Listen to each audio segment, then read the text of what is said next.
어제 이재용 삼성 부회장 공판에서 증인으로 출석해 이재용 부회장에게 불리한 증언을 했던 정유라 씨에 대해 변호인들은 그 증언이 특검팀의 강요와 회유에 의한 것이라며 증거로 가치가 없다고 주장했습니다.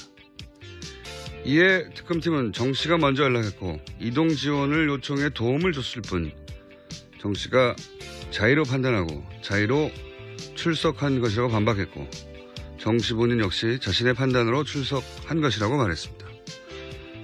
이 공방의 진위를 저는 모릅니다.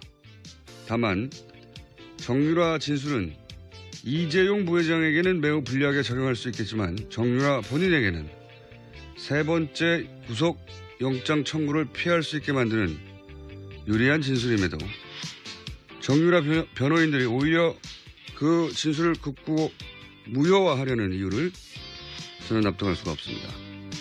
정유라 변호인이면 정유라의 이익에만 복무해야 하는 거 아닙니까? 정유라 변호인이 왜 정유라 본인에게 도움이 되는 당사자 진술을 증거로 가치가 없다고 주장하나요? 정유라 씨 변호인들, 정유라가 아닌 다른 누군가를 위해 일하고 있기라도 한 건가요? 궁금합니다. 김어준의 의문이었습니다.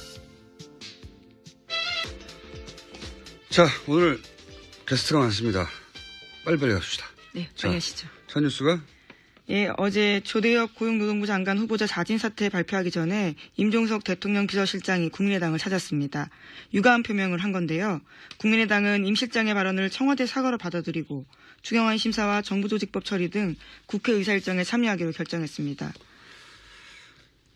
국민의당도 이제 이 시점쯤에는 참여해야 하는데 면을 세워달라는 거죠. 예. 그래서 비서실장이 이 정도면 되겠어 하고 제스처를 취해준 거고. 예. 이 패키지들 사이에 조대엽 고용노동부 장관 후보자 사태도 포함된 것으로 보이고 또 관련해서 이제 추미애 대표를 두고도 말이 많죠. 이 과정 중에. 네, 어제 속칭 대리사과 논란이 있었습니다. 사과를 했다, 사과가 아니다, 뭐 추 대표하고 청와대하고 뭐 관계가 나빠졌다, 등등 나오는데 이게 기본적으로 저는 이게 내부에서도 당 내부에서도 말이 많다니. 제가 보기에는 후천성 야당 증후군이라고 있어요. 뭐 그런 거 일종인데 야당을 오래 하다 보면은 일단 자기가 옳은 말을 해요. 분명히 옳은 말인데 상대가 세게 나오잖아요. 흠칫! 이거 역풍문화, 역풍 민감성 피부가 되거든요. 야당을 오래 하면. 그래서 지대 역풍이 불까봐 혹은 반발이 심하면 목소리가 잦아들면서 내부에서 거봐, 왜 그랬어, 그렇게 세게 말했어, 나중에 해도 되잖아, 타이밍이 안 맞잖아, 뭐 맞는 말도 표현이 좋아야지, 뭐 이런 얘기를 하기 시작해요. 내 맞는 아내 증후군이라고 유사한데 이게. 왜냐하면 하도 종편을 비롯해서 편들어주는 언론도 없고 얻어 터지다 보니까. 여당, 지금 현 여당은 이 10년 정도 야당하면서 이 증후군의 뿌리가 깊어요. 치유가 필요하다 제가 보기엔. 왜냐하면 당청 투트랙은 전략적으로 제가 보기엔 좋거든요. 이쪽에서는 아니 저쪽이 잘못했는데 공격하는 쪽도 있어야죠. 제가 보기엔 문제가 없는데 이런 증후군을 겪지 않는 분들도 있어요. 대단히 뻔뻔한 강한 멘탈의 소유자들이 있습니다. 야당할 때 필요한 자세인데 제가 보는 그분들 중에 국민의당에 계신 분들이 많아요. 강한 멘탈의 소유자들. 세게 나오니까. 제가 보기에는 아무 문제가 없는 것을 후천성 야당 증후군을 겪고 있는 분들이 많다. 치유가 필요하다. 저는 그렇게 봅니다. 자, 다음 뉴스는요. 네, 그래서 정부 여당은 오늘부터 추경안 심사에 본격 착수합니다. 오늘 18일 본회의 처리 방침을 세웠는데요. 이와 함께 헌법재판소장 후보자, 인사청문특별위원회도 김희수 후보자 인사청문 보고서 채택 여부를 논의할 계획입니다. 그렇군요. 근데 지금 사람들이 이제 인사청문회에 관심이 훅 떨어졌어요. 강경화, 김상조 두 분 인사청문회 때 피크에 올랐었는데 저런 정도의 사람들도 문제 삼았는데 나머지도 그냥 시비가 거는 거겠지 하는 그런 접어버리는 관심을 선택과 집중을 했어야 되는데 야당이 인사청문회 앞으로 큰 화제가 안 될 것 같습니다. 문제가 있는 분들이 나올 수도 있지만 큰 화제는 안 될 것 같아요. 전국을 흔들 정도로. 예, 남은 인사청문회 일정도 사실 몇 개 없습니다. 하나 있고요. 또 정부조직법 통과되면 중소기업 벤처부 관련된 인사청문회가 있을 예정입니다. 네. 자, 다음 순요. 네, 서울남부지검 공안부가 이용주 국민의당 의원 김한무개 보좌관의 휴대전화를 압수해서 분석 중이라고 밝혔습니다. 남부지검 관계자는 김 보좌관은 공명선거 추진단에서 일한 사람이다라고 밝히고 있는데요. 김 보좌관은 지난 5월 4일 이용주 의원실에서 이준서 전 최고위원, 공명선거 추진단 김성호 수석부단장, 김인원 부단장 등이 이유미 씨가 조작한 제보의 공개 여부를 검토할 때 함께 있었던 사람입니다. 검찰은 이르면 오늘 김성호 전 수석부단장과 김인원 부단장도 소환 조사할 예정이고요. 오늘 이유미 씨는 구속 기소될 방침입니다. 이게 이제 검찰 수사를 통해서 현재까지 언론 보도로 밝혀졌다고 알려진 거는 이준서 최고위원이 이유미 씨가 기자회견 다음 날에 사실상 제보자가 없다고 하는 문자를 보냈는데 그 문자를 지워버렸다는 거잖아요. 예, 지워버렸다는 사실을 밝혀낸 거죠. 제보자가 없다는 문자를 보냈고 그 문자를 받은 거예요. 네, 그와 관련해서는 검찰에서는 확인이 어렵다라고 이야기를 하고 있긴 한데요. 머니투데이가 보도했습니다. 아마 뭐 속칭 빨대를 통해서 얻은 정보겠죠. 검찰 내. 그럼 어떻게 대응하는 게 정상이냐? 제보자가 없다고 하니까 기자회견을 해버렸는데 이미 대대적으로 깜짝 놀라서 이유미 씨에게 정말 제보자가 없냐고 본인이 몰랐다면 되물었어야 되죠. 그렇지 않습니까? 그런 대화가 없잖아요. 의심을 가질 수 있는 대목이고요. 예. 그리고 검찰이 이제 그 문자가 정말 삭제됐다고 파악이 됐다면 삭제됐다 그 제보자가 사실상 없다라는 문자를 받고 나서 그 다음에 또 다시 추가적으로 기자회견을 했단 말이죠. 그때는 복수의 관계자, 뭐 전화 통화도 했다 등등의 표현이 나오는데 이 사실이 아닌 거죠. 네, 허위 사실을 인지했다라고 검찰은 판단하고 있는 거죠. 여기서 이제 남은 것은 그 말을 그러면 이준서 최고가 사실상 제보자가 없다고 말했는데도 불구하고 더 세게 나간 것인지 아니면 도대체 어떻게 사실상 제보자가 없다는 문자를 보냈는데도 더 센 기자회견이 추가로 나갔느냐. 논리적으로 다음 질문은 그거죠. 예. 그걸 밝히려고 하겠죠. 자, 이건 여기까지 하고요. 다음 뉴스는요. 네, 이런 가운데 국민의당은 문준용 씨의 특혜 취업 의혹을 수사하자면서 특검법을 발의했습니다. 문준용 씨 취업 관련 특검법안에는 국민의당 의원 40명 전원이 이름을 올렸습니다. 말씀드렸잖아요. 예. 이게 발의될 리가 없다고. 법적으로도 그렇고. 예. 뭐 당내에서도 역풍을 우려한다는 뭐 코멘트들도 있던데 역풍조차 없을 수도 있어요. 이게 무서운 겁니다. 악플보다 무플이 무섭다고. 특검을 발의했는데 그게 말이 되냐고 막 거센 역풍조차 없이 그럴 수도 있겠다는 생각이 듭니다. 지금 국민당의 스탠스는 이렇게 살 수 있는 길이 아닌 것 같은데. 다음 순요. 네, 박근혜 전 대통령은 어제도 재판에 나오지 않았습니다. 발이 아프다라는 이유였는데 이번 주 들어서 세 번째입니다. 왼쪽 네 번째 발가락이 아파서 휠체어 신세까지 지게 됐다라는 겁니다.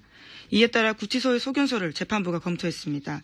그런데 불출석 사유로는 부족하다라면서 법적 조치를 경고했고 그러자 유영하 변호사가 서둘러서 구치소를 갔다 왔습니다. 그리고 나서는 박근혜 전 대통령이 다른 신발로 갈아 신고 오늘 오후 재판에 출석하겠다라고 밝혔습니다. 다른 신발로. 왜냐하면 구치소 진로 내역이 특이 소견 없음이거든요. 네, 어제 JTBC가 그렇게 보도했습니다. 그러니까 재판부 입장에서도 특이 소견 없다고 그러는데 강제 구인할 수 있다고 했겠죠. 그건 모양새가 참 나쁘잖아요. 네. 그래서 다시 나온다고 해야 되는데 핑계가 없으니까 다른 신발을 신고 나온다고. 네. 아프실 예정인데 이번엔 그렇게 오래는 못 하셨네요. 네, 서울구치소 관계자는 박근혜 전 대통령이 발고통을 지속적으로 호소해서 연고 정도의 처방을 받은 것으로 안다라고 밝혔는데요. 별도의 치료는 받은 내역이 없다라는 겁니다. 그러니까요. 엑스레이나 뭐 찍었는데 이상이 없다고. 예. 자, 이번 아프실 계획은 여기서 끝나는 것 같네요. 다음 아프실 계획이 또 있을 것 같은데. 자, 다음 뉴스는요? 최순실 씨가 정유라 씨에 대해서 딸과의 인연을 끊어버리겠다라면서 크게 화를 냈다라는 동아일보 어제 보도입니다. 어제 그 증언으로. 네, 네. 이재용 부회장 재판에 나와서 한 이야기 때문인데요. 굳이 증언을 하겠다면 자신이 먼저 하려고 했는데 나중에 하라고 했지만 말을 안 들었다라면서 화를 냈다는 겁니다. 요 건 관련해서는 저희가 최순실 씨 가족을 오랫동안 취재했던 주진우 기자가 도대체 뭐 새벽에 누가 왔다느니 뭐 성명불상자가 나타났다느니 뭐 이영재 변호사 주장이죠. 예, 어제 얘기했었지 않습니까? 그 전후 사정이 어떻게 되는지 최 씨 가족 오랫동안 취재했던 주진우 기자 잠시 후에 연결해보겠습니다. 자, 다음 뉴스는요? 네, 이탈리아 RCS 프로그램 기억나시는지 모르겠는데요. 2015년에 국정원 사건이었습니다. 네. 이와 연루되어서 임 과장이라고 국정원 과장이 자살한 바가 있는데요. 유족들이 사망 2주기를 앞두고 타살 의혹을 제기했습니다. 이게 이제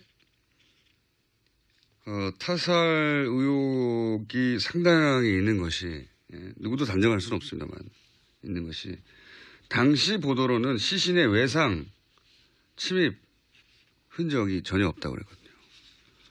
타살 혐의점이 없다고 보도됐어요. 근데 지금 2년 후에 임 과장의 부친이 나만 봤는데 다른 가족들은 못 봤다는 거죠? 나만, 네, 예. 여많은 사람도 한 명 봤다 예. 이렇게 주장하고 있습니다. 그렇죠. 가족 중에는 나만 봤는데 얼굴에 성한 것이 없었다. 상처투성이었다는 거잖아요. 그러니까 이 보도를 한 기자들 중에 실제로 그 시신을 본 사람이 아무도 없다는 겁니다. 실제로는. 그냥 경찰. 아마도 그 뒤에 국정원이 불러주는 대로 기사를 쓴 거죠. 외상이 전혀 없다라고 기사를 냈다는 거는 사실관계가 완전히 다른 얘기잖아요. 직접 본 여많은 사람 그리고 가족 중에 유일하게 아버지. 그때 당시에는 아버지가 이제, 손녀가, 임 과장의 딸이죠. 손녀가 육사를 다니고 있어서 불이익을 당할까봐 얘기를 할 수 없었다는 거지 않습니까? 관련해서 아무 말도. 제가 알기로는 오늘 인터뷰가, CBS에서 있는 걸로 아는데, 예.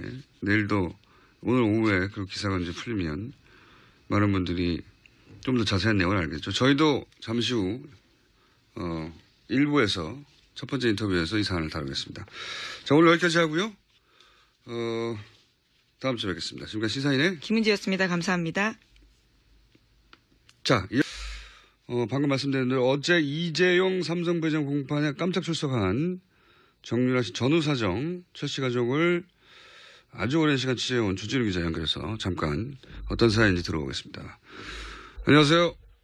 안녕하십니까. 예, 어색한 관계. 자, 정유라 씨 변호인에 따르면 새벽 5시경 어제 주장입니다. 빌딩 앞에 대기 중인 승합차의 성명불상자들에 의해서 정유라 씨가 태워져서 사라졌다라고 주장하는 건데 성명불상자가 누굽니까? 제가 취재한 바로는 그 당시에 정유라 씨 집 앞에 성명불상자가 두 그룹이 있었습니다. 두 그룹이요? 그런데 네. 예. 한 팀은 정유라를 픽업한 특검팀이었고요. 아하. 한 팀은 한 팀, 그러니까 변호인들이 건장한 사내들이라고 주장했던 사람들은 정유라를 막으려고 누군가가 보냈던 사람들이었습니다. 어허, 두 팀이었다. 그러면 일단 첫 번째 그룹 특검 관계자들은 왜 그 시간에 정유라를 픽업한 겁니까? 정유라가 그날 새벽 2시에 그 특검 측으로 전화를 걸어와서 자기가 재판에 출석하겠다, 도와달라, 데려가달라고 요청했습니다. 그래서 그 앞에 태우러 간 거죠. 일종의 신변보호를 요청했다. 예. 그러면 나머지 정유라 출석을 막으려고 했던 그룹은 누가 보낸 건가요? 그건 그 정유라 주변에서도 그거는 의견이 좀 분분합니다. 정유라의 출석을 막는 게 도움이 된다고 하는 측이 이종 삼성 그 부회장 측이 있었고요. 박근혜 대통령 측이 있었을 수도 있고요. 아니면 변호인단에서 막았을 수도 있고요. 어머니나 그 정윤혜 씨 쪽에서 보낼 수도 있고요. 얘기가 많습니다. 어쨌든 막으려는 그룹이 있긴 있었다. 네, 그렇습니다. 그러면 특검팀이 먼저 도착을 했기 때문에 정유라 씨를 픽업할 수 있었던 겁니까? 그렇기도 한데 워낙 정광석화처럼 나오자마자 태우고 가서요. 그걸 지켜만 보고 있었다고 아하. 그렇게 얘기하는 사람이 있고요. 아니면 간발의 차이로 늦게 도착했다고 이렇게 얘기하는 사람이 있습니다. 두 그룹이 소화가 네. 두 그룹 있었던 건 분명하네요. 그러면 막으려고 했던.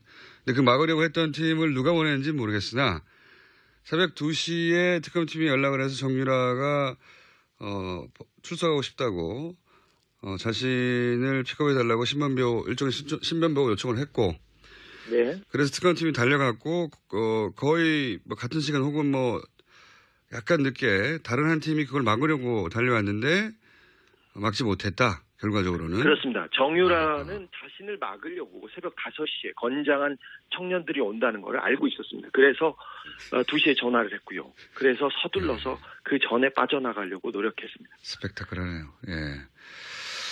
그러면 특검팀이 정유라에게 출석을 회유하거나 압박한다고 변호인들은 주장하는데 특검팀이 출석을 회유하거나 압박한 것으로 취재가 됐나요? 아니요. 정유라 씨 성격상 누가 압박하고 회유한다고 해서 그 말을 듣거나 거기에 따라가지 않습니다. 굉장히 강직한 성격을 가지고 있고요. 네. 그게 최 씨 집안, 특별히 최태민, 최순실 씨의 그 성격과도 좀 통합니다. 그래서 그 정유라 씨 주변 사람들이 역시 좀 다르다 이렇게 얘기합니다. 그렇군요. 네. 자기 판단과 자기 이익에 따라서 행동하지 누가 이래라 저래라 한다고 듣지 않는다. 네, 그렇습니다. 최 씨 집안에서도 특별히 이거는 최태민, 최순실, 정유라한테만 포착되는 그런 현상들입니다. 굉장히 큰 특징이다. 다른 사람들은 최순실 말, 정유라 말이 굉장히 중요한 영향을 미칩니다. 그 집안에서 그렇군요. 근데 예. 정유라 씨는 왜 갑자기 변심을 한 겁니까? 사실 정유라 씨가 진술을 하기로 마음을 먹은 것은 좀 오래됐습니다. 그리고 법원에서 얘기한 게 검찰에서 이미 다 진술한 내용이었고요. 4차, 5차 그 검찰 진술이 있을 때 영상 녹화할 때 변호사를 곤란하게 하면서도 정유라 씨가 똑바로 자기 얘기를 주장하기 시작했습니다. 이거는 분명한 건데 제가 보기에는 그 장시호 정유라 세대, 그러니까 최순실, 최순득의 밑에 세대는 다른 것보다는 그 박근혜 대통령, 박정희 대통령에 대한 특별한 관계, 그러니까 특별히 충성할 그 필요가 없다고 이렇게 느끼고 있는 게 분명한 것 같습니다. 그러니까 3세대는 좀 다른 것 같아요. 행동 양태가. 네, 그렇습니다. 그러니까 자기 진술이 이재용 부회장 혹은 박근혜 전 대통령에게 불리하게 작용할 걸 알면서도 했다는 거죠, 이게.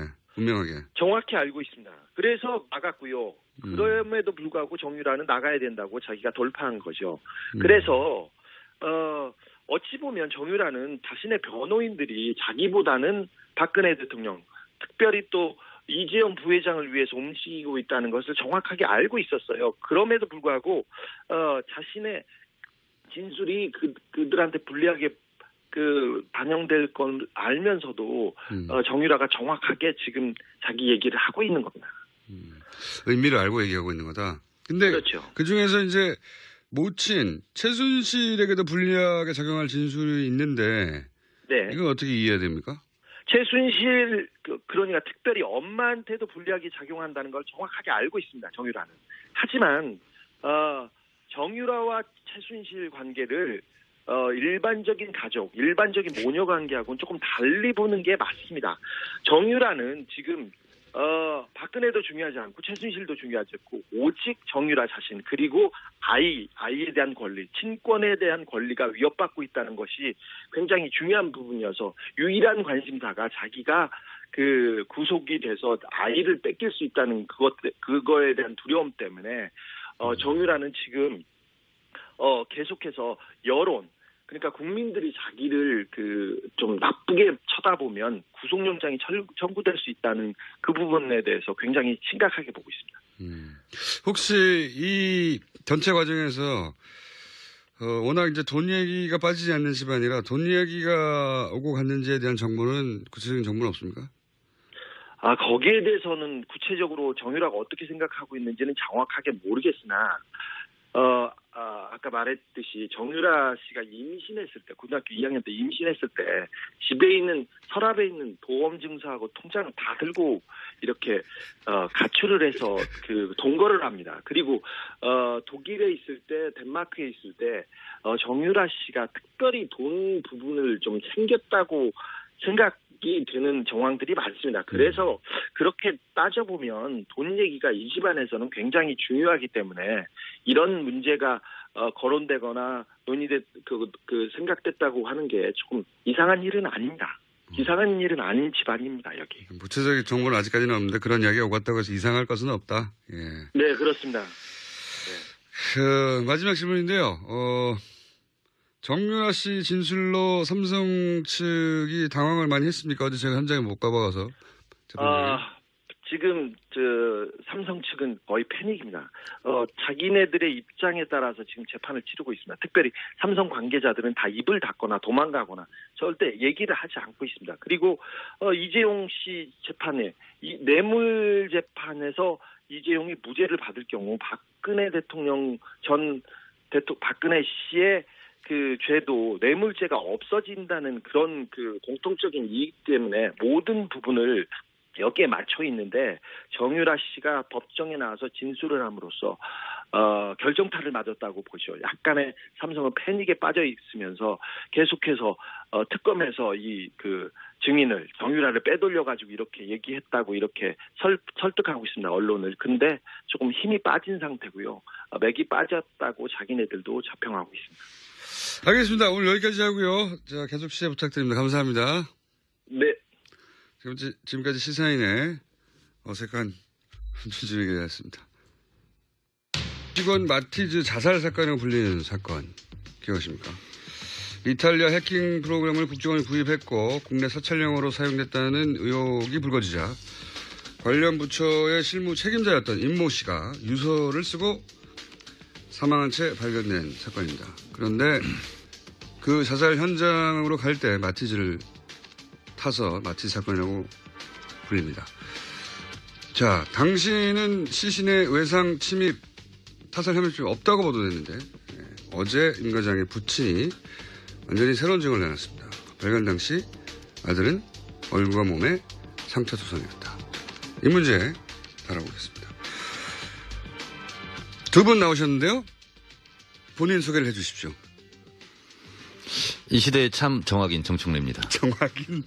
정확하게 이 사실을 기억하고 있습니다. 당시 안행이 간사였습니다. 그렇죠. 안행이 간사로서 경찰 소방서 대상으로 질의하였고 제가 현장에도 가서 추적도 해봤고요. 그렇죠. 거의 탐정 노릇을 하셨고 또 한 번 나오셨습니다. 예, 프로파일러 배상원 교수입니다. 자, 두 분 모두 당시에 이 사건이 자살로는 도저히 믿기지 않는다고 여러 방송을 통해서나 지면을 통해서나 주장을 하셨어요. 근데 2년 만에 다시 이 이야기를 본격적으로 거론할 만한 사안이 나왔습니다. 우선 얼굴과 몸에 상처가 많았다.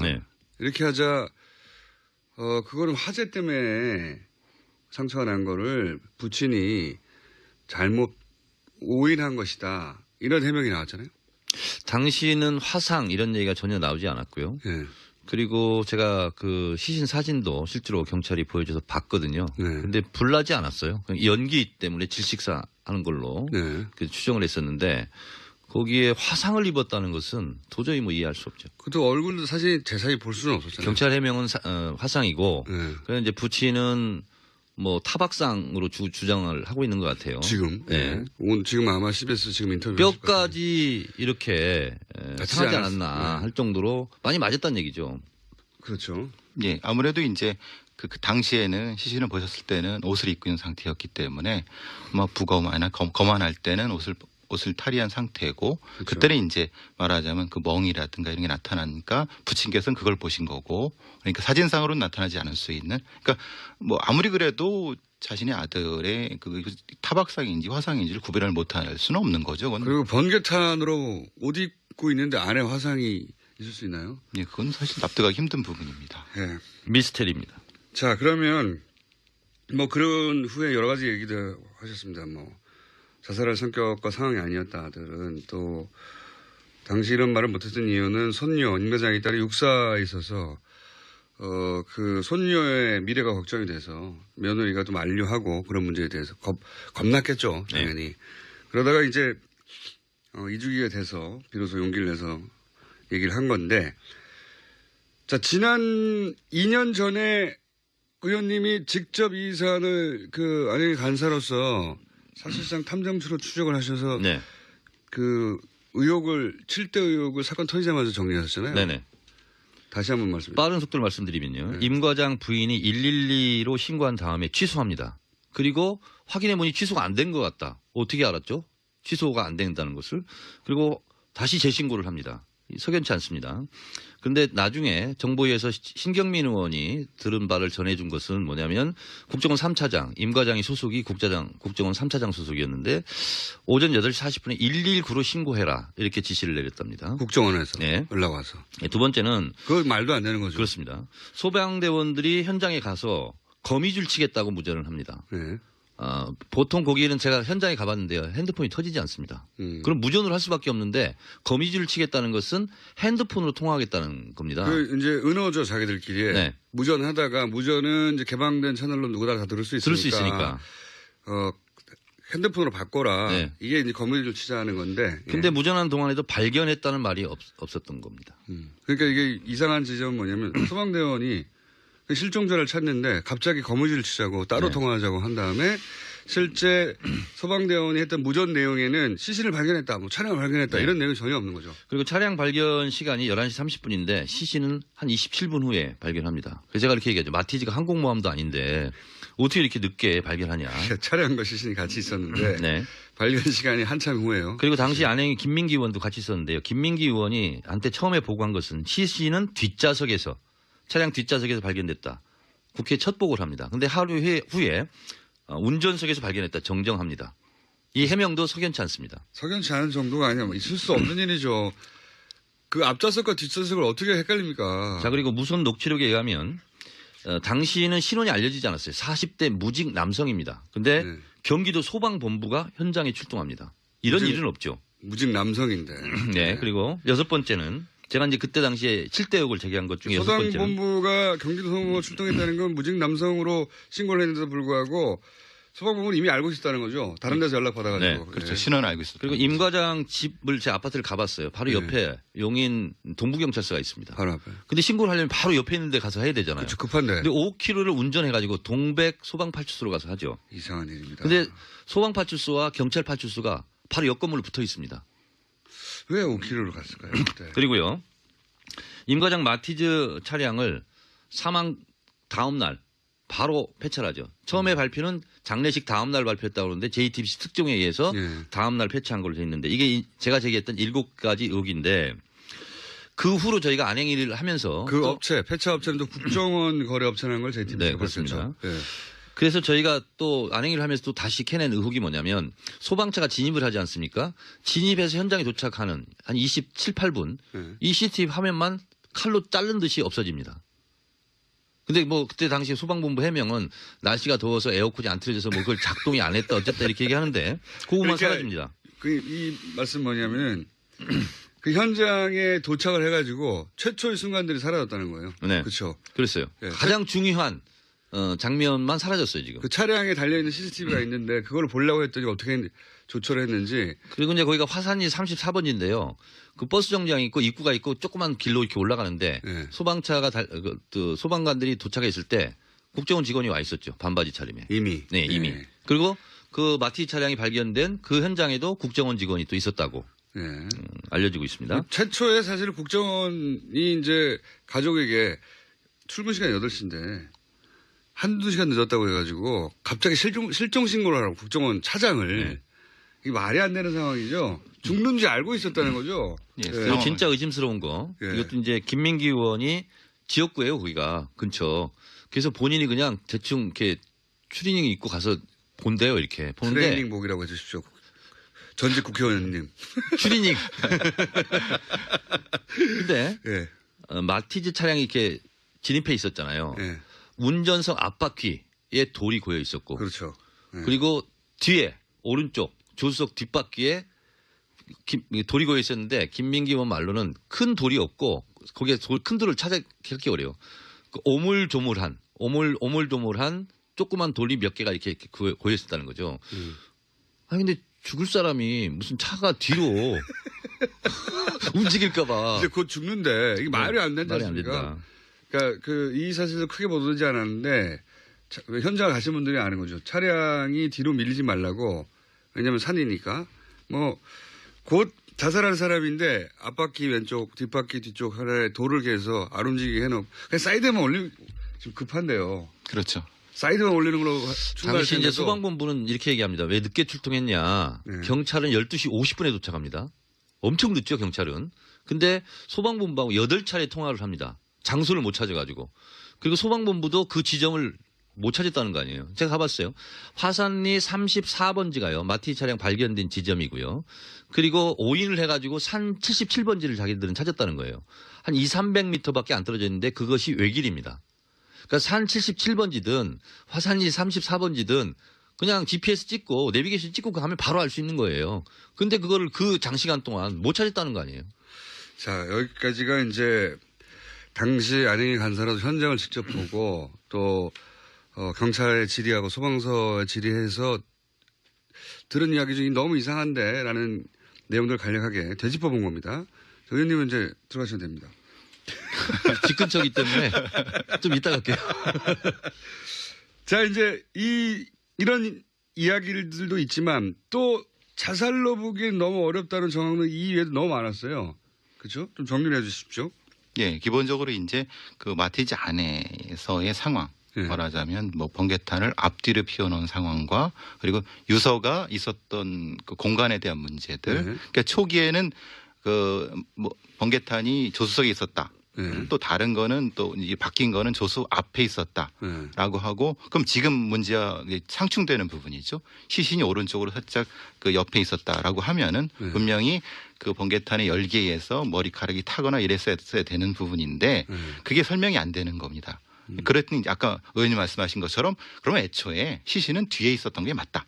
그래야지 이게 설명이 될 수 있는 거다. 근데 왜 앞쪽으로 이거를 옮겼다고 이제 바꿨어야 되느냐라고 하면 앞쪽에 발견됐다고 나중에 예. 말을 바꿨죠 나중에. 예, 바꿨어야 하느냐라고 하면은 그것은 이제 보통 이제 그 이 열기 때문에 그 번개탄 바로 옆에서 이 자살을 하게 되면은 사실 굉장히 뜨겁습니다. 질식하기 전에 너무 뜨거워서 그렇죠. 견딜 수가 없으니까. 예, 그래서 이제 자기도 모르게 이제 나오게 됩니다. 고통. 당연히. 예. 그래서 이제 그게 이제 흔히 말 바깥에서 문을 잠그지 않는 한 그 안에서 이제 어떤 요동 같은 거라든 이게 있어야 됩니다. 그러니까 그 상황을 설명하려고 하면은 앞자리를 옮기는 게 맞는 거죠. 좀 덜 뜨겁게. 그렇게 되는 거죠. 그래서 이제 뭐 그 저기 번개탄이 좌석 밑에 있었다 이런 좀 상황을 설명하는데 이게 오류가 생긴 것이 아닌가 이런 생각을. 그러니까 전문가들이 볼 때 야 예. 번개탄 바로 옆에서 자살하면 뜨거워서 질식하기 전에 튀어나와. 그러니까 그런 말이 나오니 자체적으로 앞좌석에 있었다고 말을 바꾼 거군요. 오랫동안 이런 번개탄에 대한 변사를 다뤘던 전문가들은 처음 첫 장면만 보면은 이게 이상하다 아니다를 압니다. 왜냐하면 열기와 뭐 이런 이산화탄소와 또 훈연 같은 것들에 대한 그 감이 있기 때문에 그래서 이제 어제 그 얘기를 했던 어떤 모 경찰관이라는 사람도 그런 얘기를 한 거죠. 화상을 입었을 것이다라고 얘기를 잘못 얘기한 겁니다. 그럴 수 있는 상황이 아닌데 그래서 이제 지금 상황이 벌어지는 거죠. 또 하나 의문점으로 그때 저희가 지적했던 것이요. 네. 현장에 제일 먼저 소방관이 도착을 해서 소방관 중에서 제일 먼저 문을 연 분은 신모 소방장이고요. 그다음 2차로 연 사람은 권모 소방장입니다. 근데 1차로 열었던 신모 소방장의 지문이 없어집니다. 안 보여요.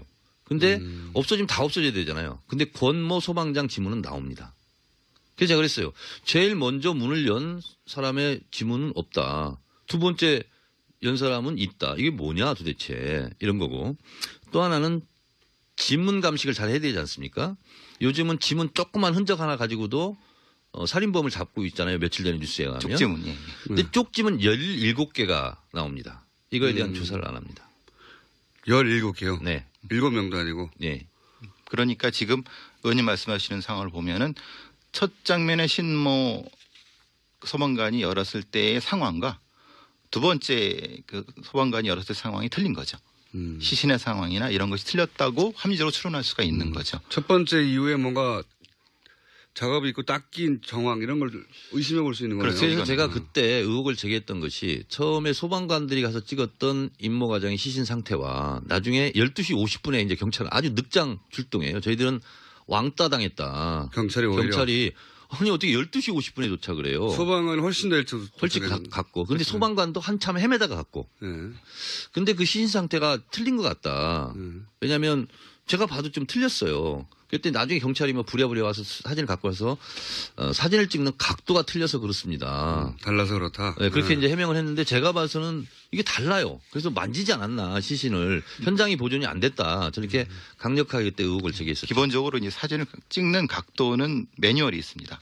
그러니까 각도 때문에 그렇다는 거는 어떤 경찰관이 얘기했는지 그 사람은 반드시 징계를 받아야 됩니다. 그거는 뭐 그리고 그 정도 늦게 왔다고 하면 이건 상당히 욕을 먹는 정도가 아니라 징계를 받아야 되는 거죠. 이게 변사 사건이 발생했으면 가장 우선 도착해야 되는 부분인 거고요. 그래서 보통 현장에서는 소방관과 경찰이 이제 그것은 일종의 경쟁 같은 걸 하는 시스템인데 뭐 최대한 늦게 왔다. 이거는 그게 고의적이든 어쨌든 간에 그건 상당히 문제가 있는 부분인 거죠. 그러니까 위치 추적이요. 10시 17분에 이제 소방이 되거든요. 그러면 화산리에 가면 버스 정류장이 있습니다. 거기서 이제 농수로 같은 데를 타고 이렇게 올라가는 데거든요. 네. 화산리 버스 정류장에서 그리 멀지 않아요. 네. 그러면 10시 17분에 위치 추적을 하면은요, 이거는 2, 30분이면 바로 가야 되는 거예요. 근데 다 늑장 출정하고 오히려 경찰은 12시 50분에.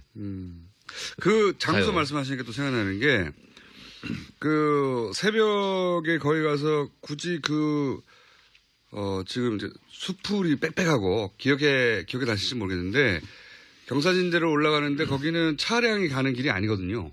차량이 그렇죠. 가는 길이 아니고, 근데 굳이 차가 올라갔어요. 차가 올라갔고. 올라가기 전에요. 네. 이렇게 쇠사슬 같은 경우를 이렇게 엮어놔요. 네. 외부 차량 진입 못하라고. 그러니까 차량이 올라갈 수 있는 길도 아니고 차량이 다니는 길도 아니고 그런 아주 좁은 오솔길을 마티즈가 굳이 거기까지 올라갑니다. 그죠? 그렇다는 얘기는 굉장히 발견되기 어려운 장소로 갔다는 얘기거든요. 보통 자살하는 사람들은 제가 이제 백 교수님이 2년 전에 했던 얘기를 기억하는데 자살하는 사람들은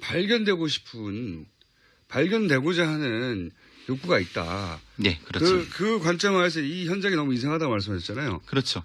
그러니까 이제 그게 상충되는 겁니다.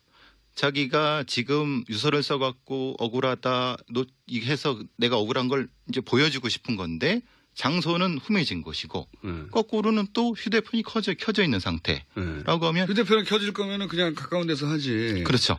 이 부분이 이게 두 가지 세 가지가 행동이 상충되는 부분이라는 겁니다. 상충되는 부분이라는 것은 그것은 각각의 행동의 주체가 다를 수 있다라는 것을 유출할 수 있는 부분인 거죠. 발견되고 싶은 것이 일반적인 자살. 그리고 특히 지난 생각해 보시면 2년 반 전쯤에 그 서울시 공무원 조작 사건 때 자살을 시도한 비슷한 방식으로 국정원 직원이 있었습니다. 살아났지만 자살 실제 시도했는지도 모르겠지만 어쨌든 당시 보면 도로변에서 했단 말이죠. 네. 대부분이 도로변에서.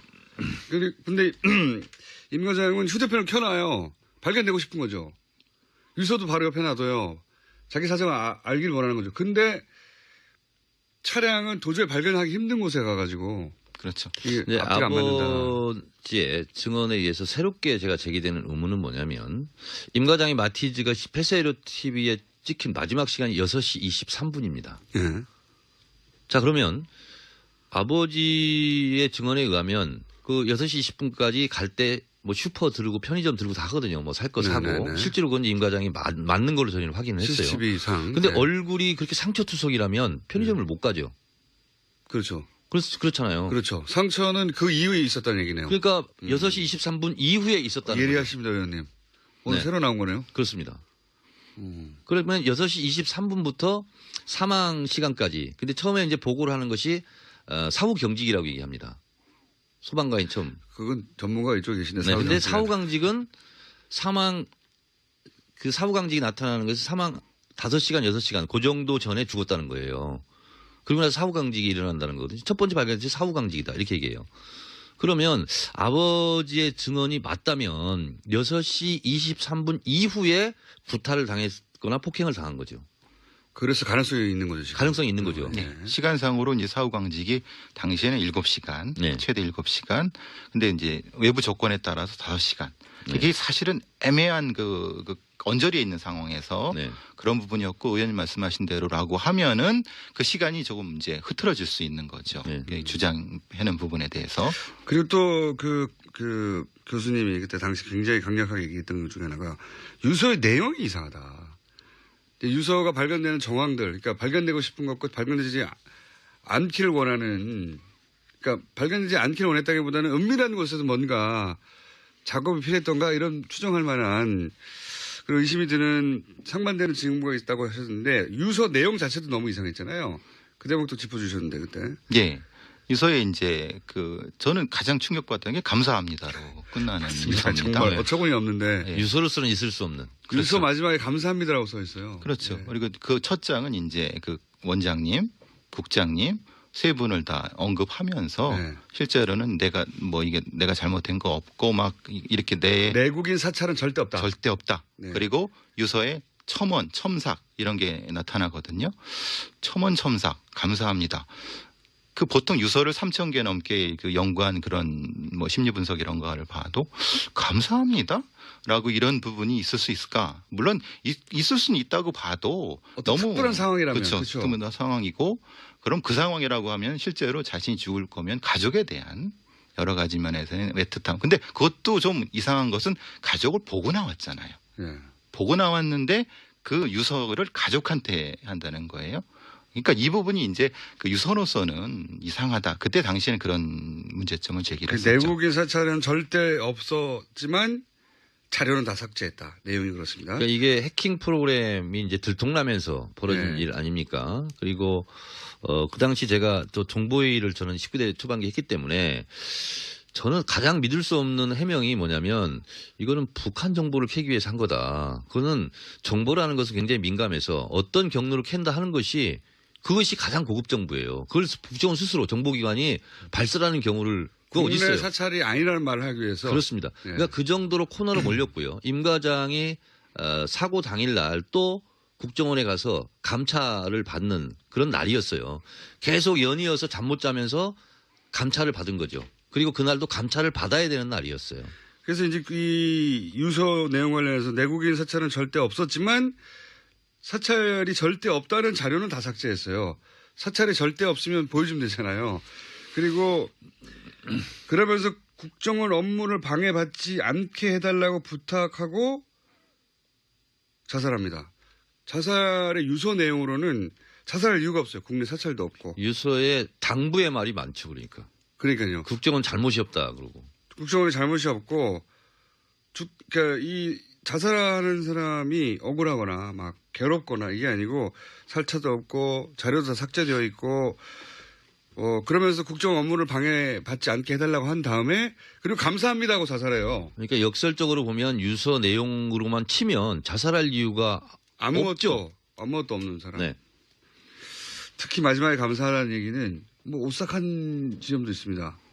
좀 저한테는 좀 충격적인 부분이죠. 이걸 네. 다시 감사해달라는 그 감사가요? 이중적 메시지가 아니었을까. 그래서 이 내용을 보고 그런 얘기를 했었죠. 이거 누가 써준 거를 썼다.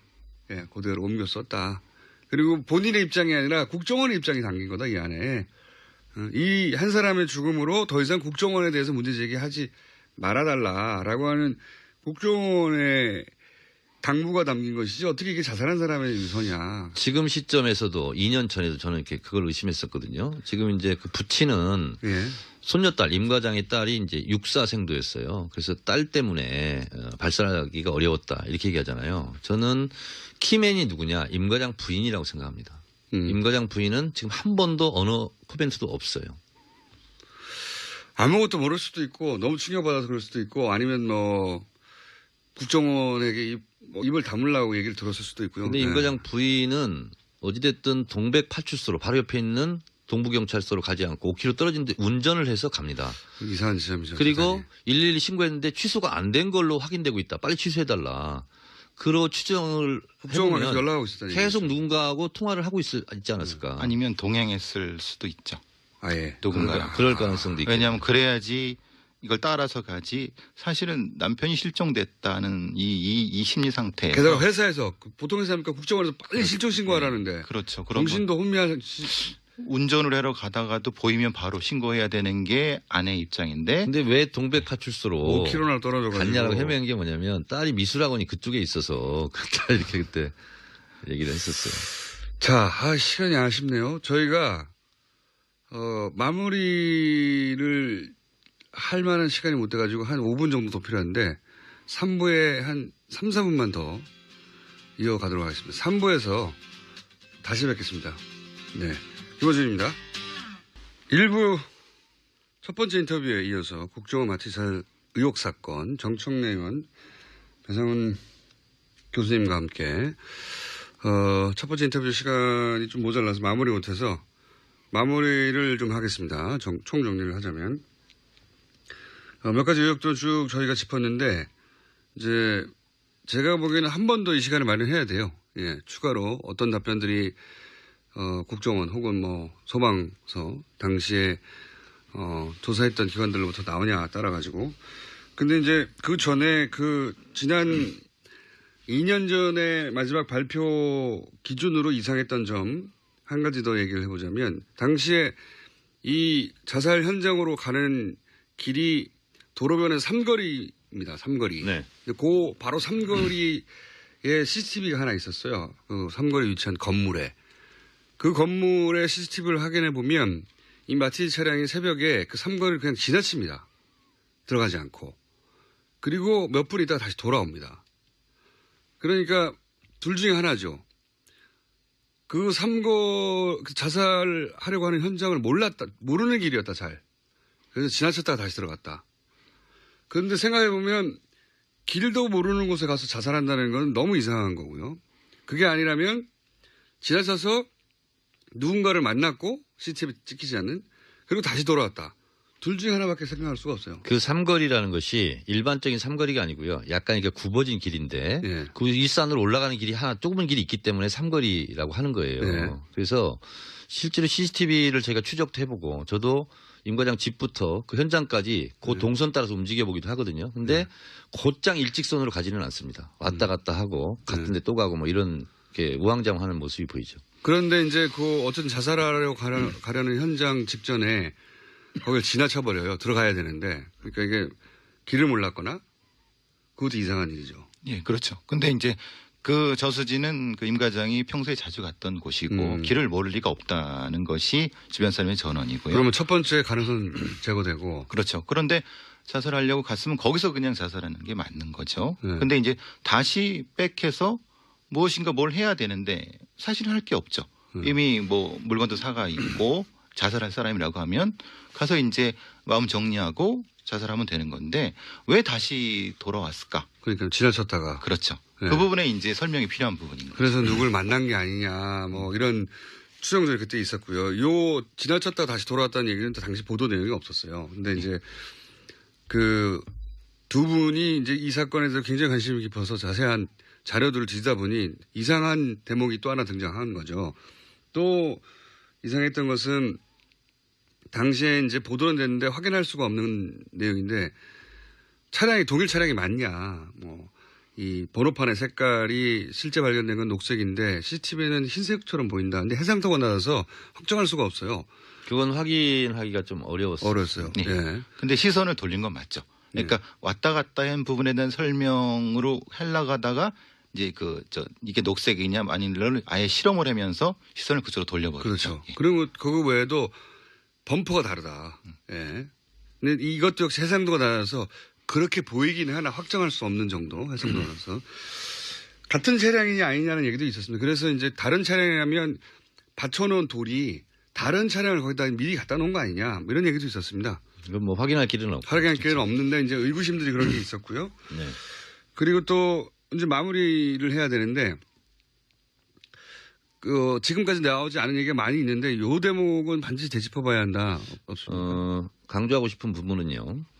경찰이 그 위치를 찾아가는데 8번이나 소방관하고 통화를 하면서 물어물어 보통 우리 내비게이션 치고 가더라도 이상하다 그러면 한두 번 정도 통화를 해야 되잖아요.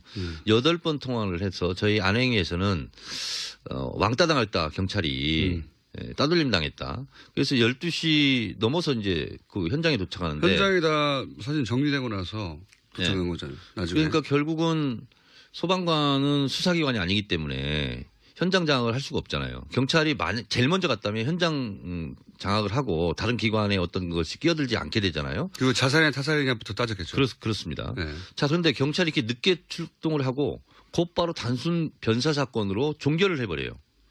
소방관은 도착하면 수사를 하는 게 아니라 그냥 수습을 하는 거죠. 예, 소방관은 기본적으로 뭐냐면 일단 생사 유무부터 확인합니다. 네. 만약에 살아 있다고 하면 바로 병원 호송을 하고 죽었다고 하면 그것은 바로 이른바 수사기관으로 넘어가게 되죠. 네. 이게 왜냐하면 죽음 다음에는 소방관은 할 게 없으니까요. 그렇죠. 그러면은 구출하러 간 거니까요. 그렇죠. 구출하러 간 거니까. 그럼 빠지게 됩니다. 네. 근데 그럼 빠지게 되면 그게 비는 공간이 생기는 거죠. 그러니까 이제 거기에 바로 이제 경찰이 보통 동시 가는 이유가 그걸 구출한 다음에 아니면 뭐 확인한 다음에 경찰이 그 수사가 시작되는 거죠. 변사에 대한 수사되는 거죠. 근데 지금은 경찰이 굉장히 늦게 도착했고 그게 의도적으로 경찰이 늦게 도착할 수밖에 없도록 뭐 정보를 늦게 줬다든가 그런 게 아니겠느냐고 이제 의원님 의심하시는 거죠. 하여튼 한 2, 30분이면 바로 찾아갈 수 있는 것을 8번이나 통화를 하면서 했는데 그래서 저희가 안행에서는 일부러 혼선을 준 거 아니냐. 경찰이 못 찾아오도록 그런 의혹 제기도 많이 했었죠. 근데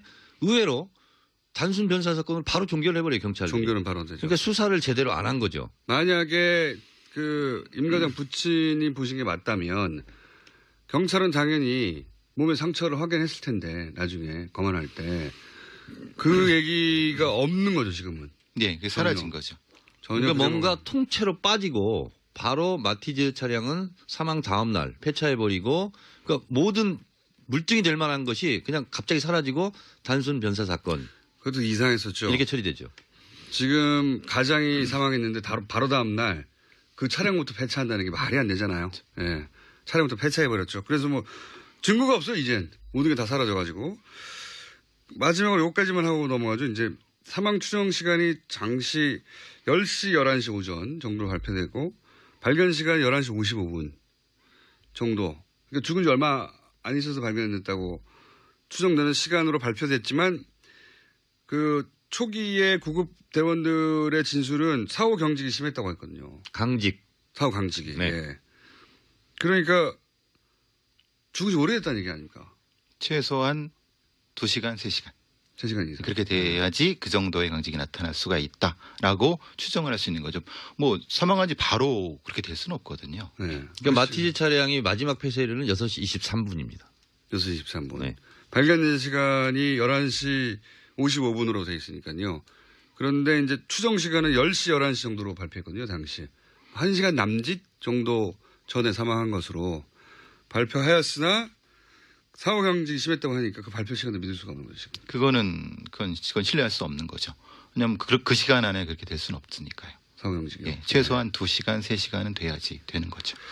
자, 오늘은 1차로 여기까지 하고요. 예.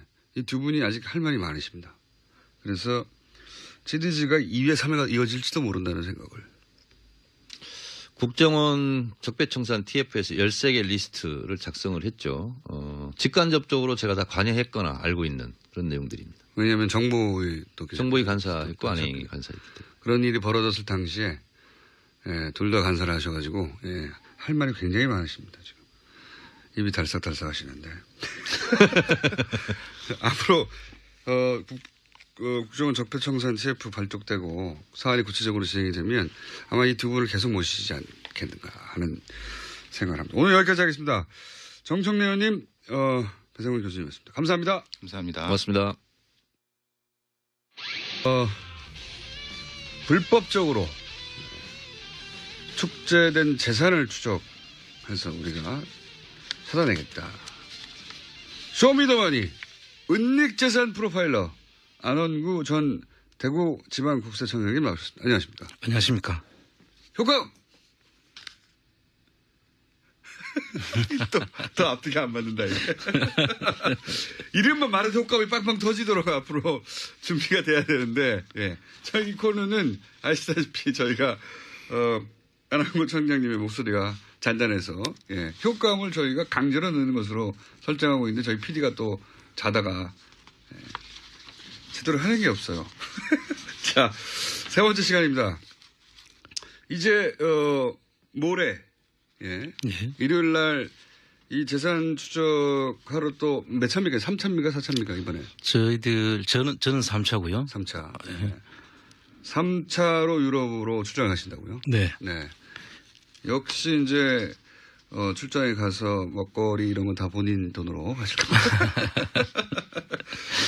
자, 프로젝트 저희 생각 중입니다. 어떻게 안원구 촌장님을, 다 자비로 해결하신 분을 후원할 수 있을 것인지, 그건 좀 저희가 연구 중에 있으니까요. 좀만 기다려 주시고.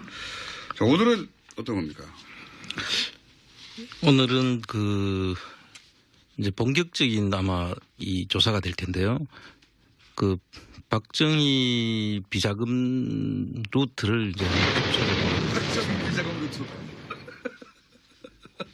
네, 효과음 방금 들으셨죠? 네, 박정희 비자금 루트라는 말에 효과가 확 들어왔습니다.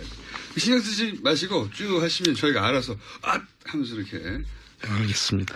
효과음도 좀 다양하게 꽉꽉꽉 운명 이런 것도 좀 틀어주고 하셔야 되는데 박정희 비자금 루트, 예, 박정희 비자금 루트 이게 프레이저 보고서를 통해서 처음으로 네. 예, 당시 이제 미국에서 조사를 한 거죠. 그렇습니다. 예. 미국에서 이 스위스 비자금을 조사를 했는데 그래서 결과가 나왔어요. 네. 예, 돈이 얼마가 있고 이런 내용들이 구체적으로 있죠. 그렇습니다. 예. 저희가 말한 게 아니라 미국 의회에서 조사한 겁니다. 그렇습니다. 그때 처음으로 이제 일부가 언급이 됐는데 자, 그 이후로부터 이제 청장님이 이렇게 추적해온 현재까지의 루트 이걸 말씀하시려는 거죠. 예, 요번 이제 가는 목적이 프레이저 보고서 이후에 네. 그러니까 76년도까지는 프레이저 보고서에 잘 나타나 있고요. 네. 그 이후에 자금들이 이제 지금 끊긴 상태입니다. 이 76년도 이후에는. 거의 그래서 50년 가까이 흘렀습니다. 그렇습니다. 네. 그런데 그것을 추정할 수 있는 단서들이 하나씩 둘씩 지금 나타나고 있어서 이제 구체적인 내용들이 어떻게 됐는지 저희들이 직접 그 스위스와 그 일대에 있는 소위 뭐 조셉 피난처라고 불리는 곳하고 또 동유럽의 은닉을 하기 쉬운 또 정말 상상할 수 없는 곳에 뭐 우리나라 은행이 있다든지 뭐 이런 곳을 저희들이 이제 쭉 가서 지금 좀 확인하고 오려고 가고 있습니다. 알겠습니다. 자, 그러면은 그 루트가 어떻게 지금까지 연구하신 바로는 루트가 어떻게 됩니까? 연구까지는 아니고요. 네. 이제 사실은 이런 모든 내용들은 이미 일부 언론에서도 언급이 돼 있고 또 자료에도 나타나 있는 사실들인데 그 일부 언론들이 이걸 보도한 자료를 청장님 주신 거 아닙니까? 그건 아니고요. 일부 언론들도 그 당시에는 이렇게 연결을 못 시키고 있었을 뿐이죠. 그래서 그 연결을 이렇게 하라고 청장님이 말씀해 주신 거 아닙니까? 그건 제가 지금 하고 있는 것이고요. 네. 이제 사실은 앞에 이 연결 과정들은 언론에 나타나 있지 않습니다. 지금 그것 제가 지금 연결해 보고 있는 것이고요. 연결해 보고 있는 과정이시고 그런 그 탐사 프로그램들이 그런 거 할 때 청장님한테 문의를 한다고 제가 들었는데 그런가요? 그런데 뭐 그런 것도 있고요. 모른 척 하시고 예. 자, 그러면 이제 지금까지 이거 뭐 확정할 수는 없고 네. 들여다보기 시작했더니 이런 연결고리들이 이제 슬슬 보이기 시작하더라. 네. 그거를 이제 오늘 좀 풀어주시죠. 네. 지금 현재 이분들이 최초의 프레이저 보고서에 나와 있는 박정희 자금 네. 이후에 어디로 갔을까에 대한 이제 대부분 궁금증이 많지 그렇죠. 않습니까? 근데 이제 공교롭게도 그 당시 스위스 은행이 없어지면서 그 외환은행 프랑크푸르트 지점에서 스위스 사무소를 개설이 되고 그 개설된 게 그 지점장이었던 그 유경수 여사의 언니인 유인순 씨의 장남인 홍세표 씨가 그 당시에 지점장이었고 그래서 그분들이 스위스 사무실을 만들었는데 또 그분이 외환은행장을 마치고 나가면서 그 사무실이 없어지거든요. 그러니까 이제 지금 말씀은 유경수 여사의 언니의 장남. 그렇습니다. 네. 예. 뭐 인척이죠. 가까운. 사촌 오빠죠. 이종 사촌 오빠. 그 분이 스위스의 외환은행 지점을 열었다. 그렇습니다. 예. 그 시점 언저리에. 그게 76년도죠. 네. 그러니까 프레이즈 보고서가 이제 문제가 되는 그 시점에 시점에 일치합니다. 외환은행 지점을 열었고 그리고 본인이 거기에 지점장으로 갔다는 거죠. 그렇습니다. 그 당시를 우리가 지금 생각해 보면 76년도 경이면 사실 스위스하고 우리하고는 거래가 거의 없을 때입니다. 그 당시에 우리나라의 수출 뭐 목록이 가발 정도 뭐 그럴 때거든요. 그러면 거의 뭐 우리 스위스하고 우리하고 거래가 거의 없는 곳인데 은행 거기까지 가서 은행 그 지점을 열 이유가 없는 거죠. 전혀 없었죠. 그래서 뭐 프랑크푸르트 외환은행 지점도 뭐 크게 그때는 뭐 활동을 하지 못할 그런 시기인데 굳이 그 스위스에다가 그 은행을 만드는 시점이 또 공교롭게도 76년도죠. 그래서 많은 의심이 그런데 그 또 지점장이 공교롭게도 이제 사촌 오빠였고. 그렇죠. 예.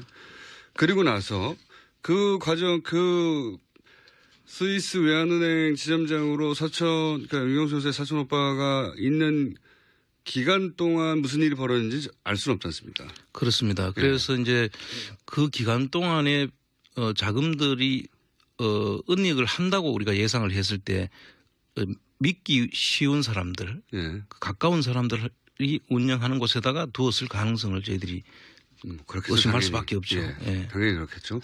그 유경수 여사의 사촌 오빠가 언제 관둡니까?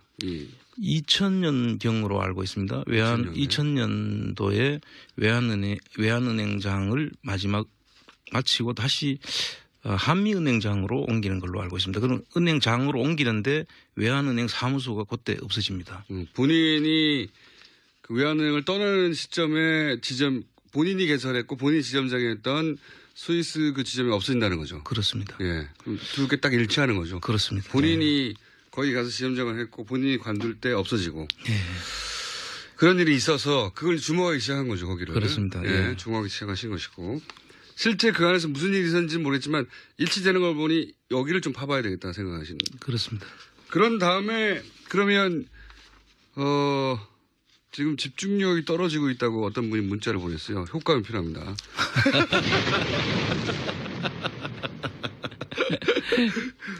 어서 일어나시고요.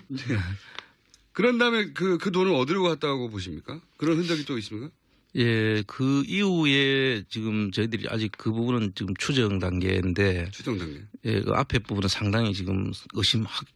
구체적인 의심이고. 의심이고 그 뒤쪽에는 우리나라의 대기업인데 그 나라 옆에 있는 나라 헝가리 은행의 쪽으로 요번 저희들이 이제 가는 목적인데요. 아마 앞으로 이 부분에 대해서 저희들이 구체적인 자료가 나오면은 다시 한번 그 부분에 대해서 상세하게 말씀을 지금 드리겠습니다. 그러니까 헝가리에 우리나라 대기업이 헝가리에다가 우리나라 은행을 하나 세웠다는 거 아닙니까? 그렇습니다. 예. 근데 그 기업은 박근혜 하고 또 다른 그 당시 이 재산 관리와 관련된 다른 많은 곳하고 연결이 돼 있습니다. 그 대기업이. 그 대기업이. 예. 그래서 지금 최순실 일가의 재산으로 추정되는 그런 재산의 기업들이 그 회사에서 만든 회사 은행 투자 관련된 회사. 지금 조심스러워서 무슨 단어를 써도 되고 무슨 단어를 쓰지 말아야 되는지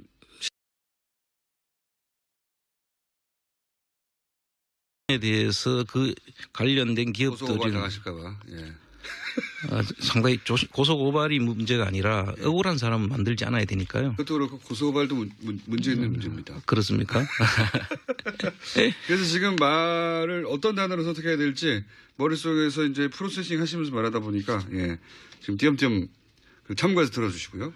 그래서 하여튼 대기업이 뭔가 박근혜 전 대통령 최순실과 관련 있는 대기업으로 의심되는 그런 대기업인데 그 대기업이 뜬금없이 헝가리에다가 은행을 하나 고 스위스 지점이 사라지는 시점하고 같은 같은 시기에 시점에 만들어진다 거기다가. 그 만들어졌다기보다는 삽니다. 그걸 사는데 은행을 하나 산다. 예, 삽니다. 네. 사서 만들어졌고 그 은행을 사는 회사의 그 본 회사에 또 회사들을 관리하는 구조조정 1호라는 그런 회사들이 만들어지는데요.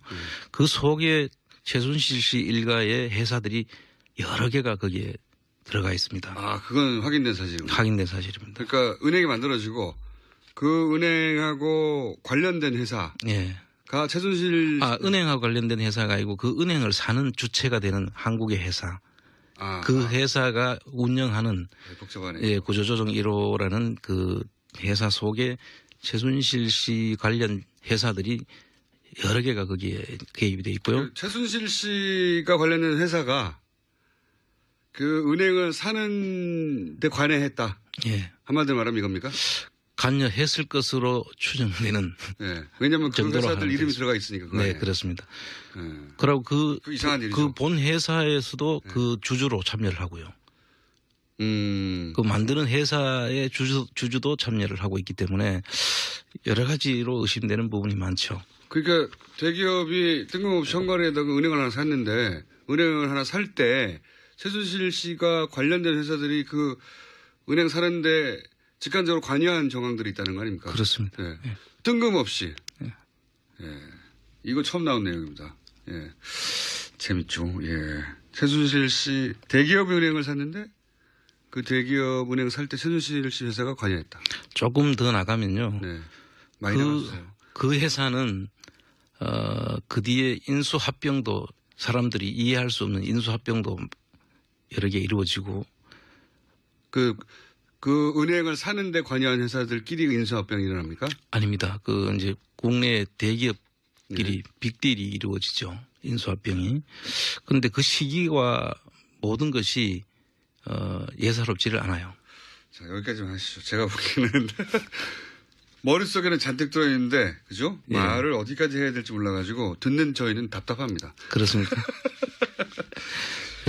이해를 좀 해주십시오. 아직까지는 지금 확인 단계라서. 갔다 오시면은 좀 더 구체적으로 말씀하실 수 있겠네요. 분명한 거는 대기업이 은행을 헝가리에 샀는데 뜬금없이 그 헝가리 은행을 산 주체의 일부에 최순실 가족의 흔적이 있다. 아주 많은 흔적들이 남아있죠. 많은 흔적이 있다. 근데 그 시점이 유영수 여사의 사촌 오빠가 스위스에서 스스로 지점을 여서 지점장을 하다가 외환은행을 떠난 시점하고 맞물린다. 예. 떠나자 그 은행을 새로 사는 행위가 예, 그렇습니다. 일어났다. 아, 재밌습니다.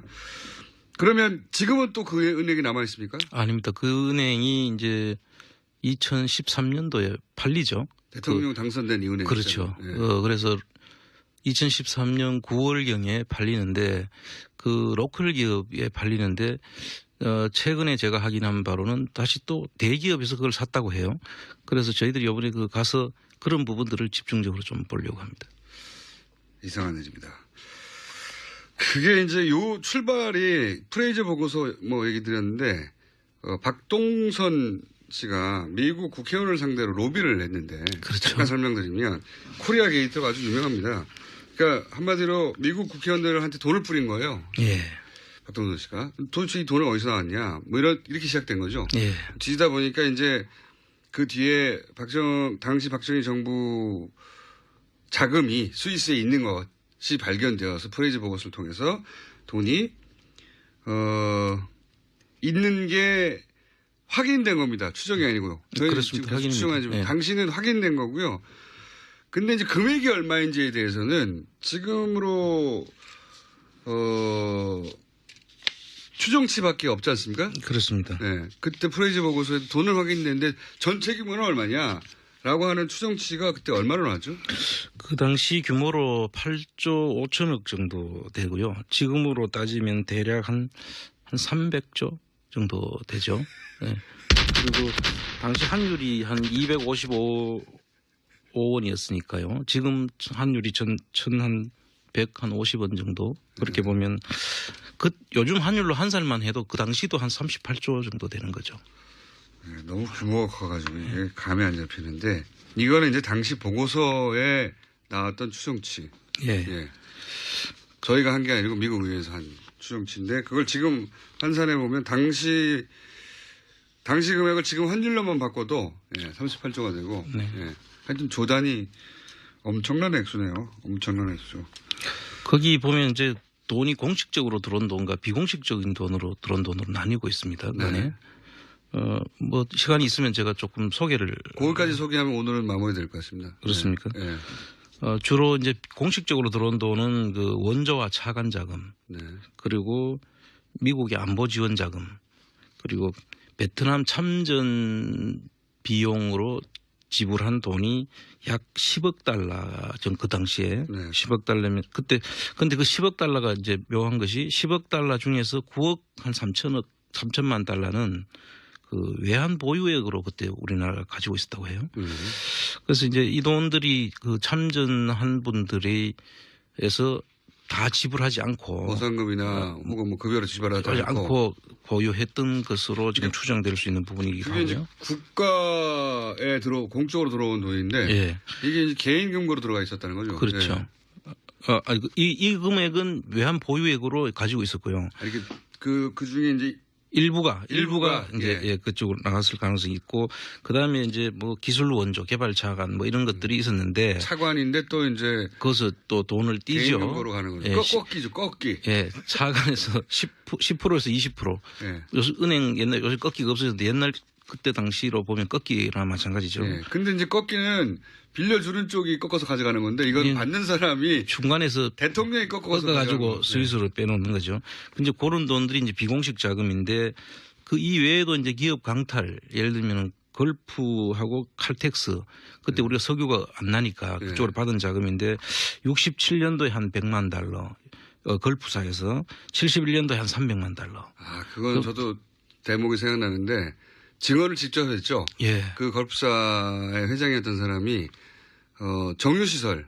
그렇습니다. 한국에 정유시설 지으면 이제 큰 프로젝트니까 정유시설 로비를 하러 들어왔는데 이제 박정희 전 대통령이 그 커미션을 요구해서 내가 줬다. 얼마 줬냐? 얼마 줬다. 그렇습니다. 이런 게 의회에서 이 정유사 회장이 증언을 합니다. 근데 돈 줬어 이렇게.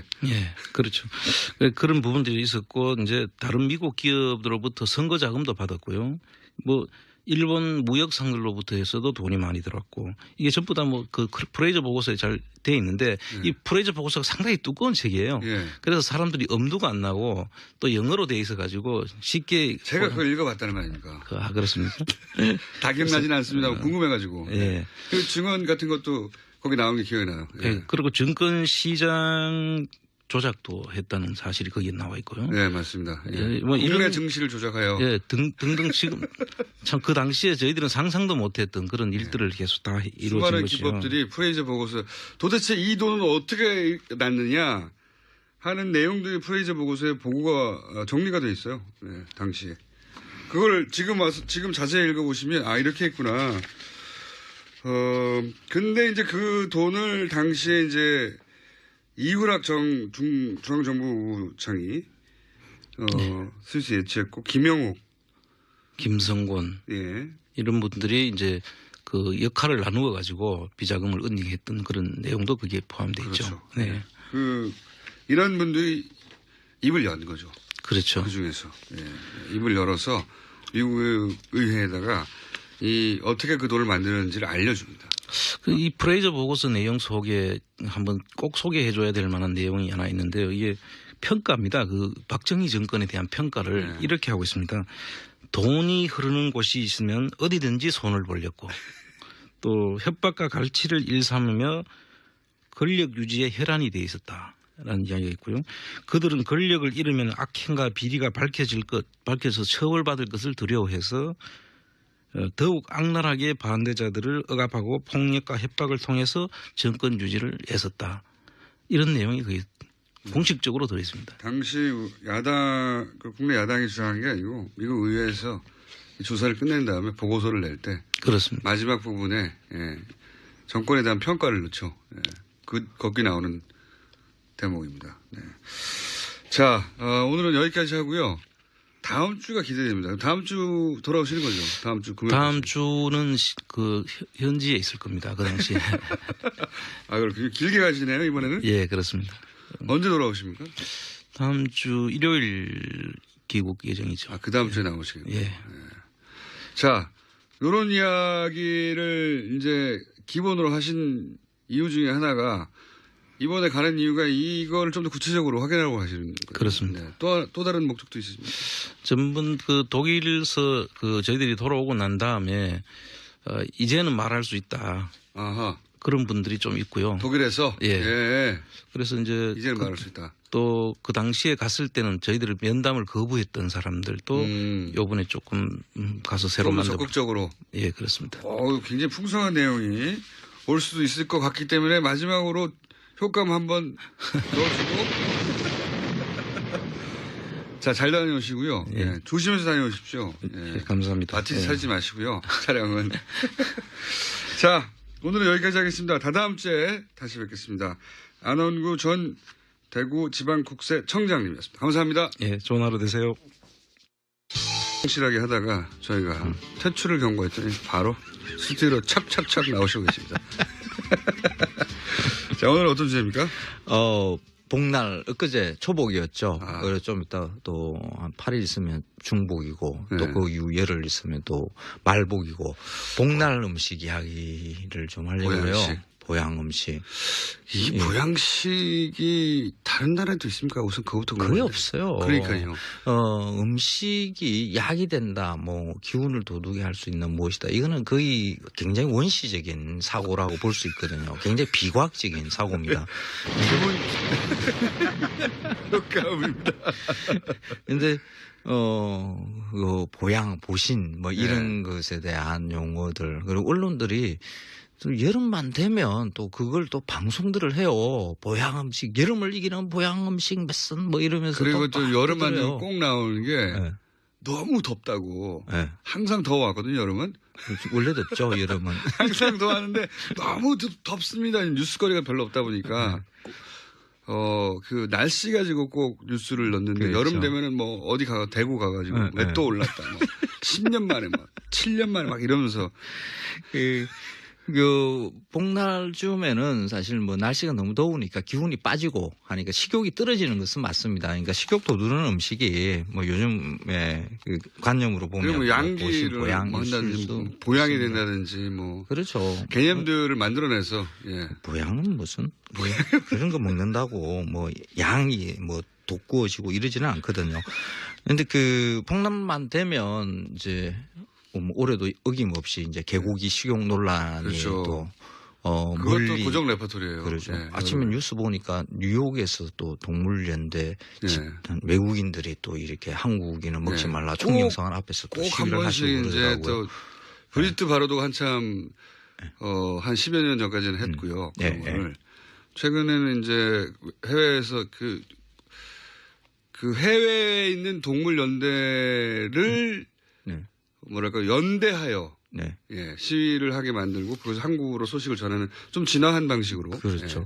근데 그 개고기 식용은 그 예전에 우리나라에서는 그냥 흔히 있었던 일이거든요. 예. 이게 뭐 우리가 고기 단백질을 갖다 확보할 수 있는 게 별로 좀 방법이 없었거든요. 뭐 소는 우금령을 내려서 그 임금이 직접 못 잡게 했었어요. 귀한 동물이었어요. 그렇죠. 소가. 뭐 논밭을 갈아야 되니까 운송 수단이기도 했고요. 그래서 소 먹는 일은 거의 힘들었고요. 그때 소는 뭐 휘발유 플러스 그다음 트랙터 플러스 경운기 플러스 이렇게 생산 공장 역할을 하는 맞습니다. 그 어마어마한 귀한 동물이었기 그렇습니다. 때문에 그래서 예. 못 잡게 했고요. 돼지는 인간하고 먹이 경합이 일어나요. 돼지가 먹는 게 그 인간이 먹는 거하고 거의 거의 비슷하거든요. 아. 그래서 돼지도 잘 못 키웠고요. 뭐 키워봤자 뭐 똥돼지 똥이나 먹이고 키우는 정도. 돼지를 키우려면 안 그래도 먹거리 부족한데 네. 돼지한테 줘야 되니까. 그렇죠. 아하. 뭐 닭도 곡식들 이런 것들 조금씩 줘야 되거든요. 그래서 닭도 제대로 못 키웠어요. 그러니까 단백질을 확보할 수 있는 방법이 사실 개이고요. 그것도 개도 거의 똥개죠. 잡종. 그냥 그렇죠. 네. 그 똥개라는 말은 그냥 똥을 먹는 개라는 뜻입니다. 실제 먹거리가 없었을 때는 그 길거리에서 똥을 주워 먹었어요. 그렇죠. 저도 어릴 때 기억납니다. 네. 시골에서. 근데 그런 개를 먹었던 거죠. 사실 뭐 식용견이라고 볼 수 있는 거죠. 네. 그런데 그게 저 거북하게 느껴지기 시작하는 게 이제 애완견. 그렇죠. 집에서 그리고 이제 집 안에서 아예 이제 이름을 붙이면서 키우는 그 애완견 그때 문화가 걔는 만들어지면서 가축의 일부였는데 그렇죠. 지금 이제 반려동물이라 다르죠. 예. 이게 이제 특히 이름을 붙이면 그 가축에 대해서 거의 인격을 붙이는 거와 같은 일이 발생하거든요. 네. 이름 붙이는 감정입의 순간. 차원이 다르죠. 그렇죠. 이름 붙이면 돼지, 소, 닭도 이름을 붙이면 우리 못 잡아먹습니다. 동물 실험 연구소의 철칙이 동물의 이름을 붙이지 말아야 합니다. 그렇습니다. 예.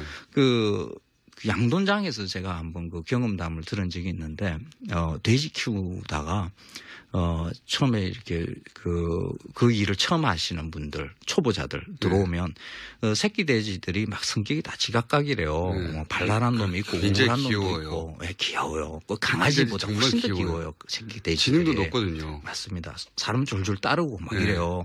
그래서 귀여우니까 이름을 붙이는 거예요. 네. 뭐 똘똘이, 뭐 기음이, 뭐 이런 식으로 이름을 막 붙여요. 근데 이게 한 3개월이면 도살장 가야 되거든요. 네. 도살장 끌려갈 때 그 직원들이 눈물을 폭폭 쏟고 벽을 붙잡고 울고 대성통곡하고 그렇죠. 그런데요. 그러니까 음식이 아니니까요. 그분들은 그렇죠. 더 이상. 그 양돈장에서도 새끼 돼지에다가 이름을 붙이면 그런 일이 발생합니다. 근데 양돈장에서조차. 그렇죠. 예. 근데 집에서 이 강아지를 이름 붙이고 이렇게 키우는데 내가 근데 옆에서 개고기를 먹는다. 아주 끔찍한 일이죠. 돼지는 말할 것도 없고요. 피레네 산맥. 네. 프랑스하고 그 스페인 사이에 있는 거기 가면 당나귀를 네. 키워서 그 비누를 만든대요. 우유로. 오. 저도 네. 최근에 알았는데. 근데 거기는 그 당나귀를 반려동물처럼 여긴답니다. 그럴 수 있겠네요. 그래서 왜냐면 자기들한테 그 먹고 살 수 있는 재료를 네. 만들어주잖아요. 네. 그래서 당나귀 고기를 안 먹고 이름이 다 있대요. 아. 그래서 인간하고 거의 태어나서 죽을 때까지 같이 사는 거죠. 완전한 식구로. 그러니까 당나귀도 그렇게 되는 겁니다. 그렇게 됐죠. 당나귀 고기 다른 나라에서 많이 먹는데. 맞습니다. 네. 그래서 이번에 그 봉준호 감독 그 옥자 그것도 식용돼지에다가 옥자라는 사람 이름 붙인 거거든요. 네. 그러니까 인간이 잔인한 겁니다. 그 이름 붙이면 안 되는 건데 이름 붙이는 순간 육식이어서 인간이 사실 마음 편하려고 그런 공정 자체를 눈에 안 보이게 만들어 버린 거죠. 그렇죠. 근데 이제 애완견을 개를 사랑하시는 분들 집안에 키우고 동물에 감정이입하면서 이 사랑하는 동물이 고기가 된다는 걸 받아들일 수가 없는 거죠. 그래서 이해갑니다 저는. 그렇죠. 그 문화가 이렇게 바뀌어 나가는 거라고 봐야 되는 거죠. 그러니까 개고기에 대한 논쟁을 없애려 그러면, 그러니까 개고기 식용을 아예 그 한국의 문화에서 사라지게 하려 그러면 그냥 개를 사랑하면 돼요. 맞습니다. 근데 또 개를 더 열심히 사랑하면 돼요. 호불호가 있어요 또 개도. 그러니까 저는 이게 문화. 그러니까 뭐 다른 나라에서도 개를 먹었던 역사도 많이 있거든요. 그렇죠. 상황에 따라서. 이제 근데 그러니까 개고기 식용하시는 분들한테 어떤 그 야만이다 하고 이렇게 말을 하는 것은 그거는 굉장히 위험하고 오히려 성공할 수 없는 방법입니다. 오히려 네. 그 반발을 불러일으키고요. 맞습니다. 그 갈등만 유발하고 개고기 식용에 대해서 더 개선될 수 있는 그런 것을 그러니까 원하는 방향으로 끌고 갈 수가 없어요. 맞습니다. 가장 좋은 방법은 그 내가 사랑하는 강아지에 대한 것을 생각들을 이웃들한테 계속 이렇게 넓혀 나가는 거예요. 그러니까 평화롭게 이렇게 문제를 해결해 나가야지 개고기 식용하는 분들한테 야만 폭력적인 방법으로 반발심을 그러니까 그렇죠. 그렇게 의사를 표현하는 방법은 그렇게 좋은 방법이 아니다.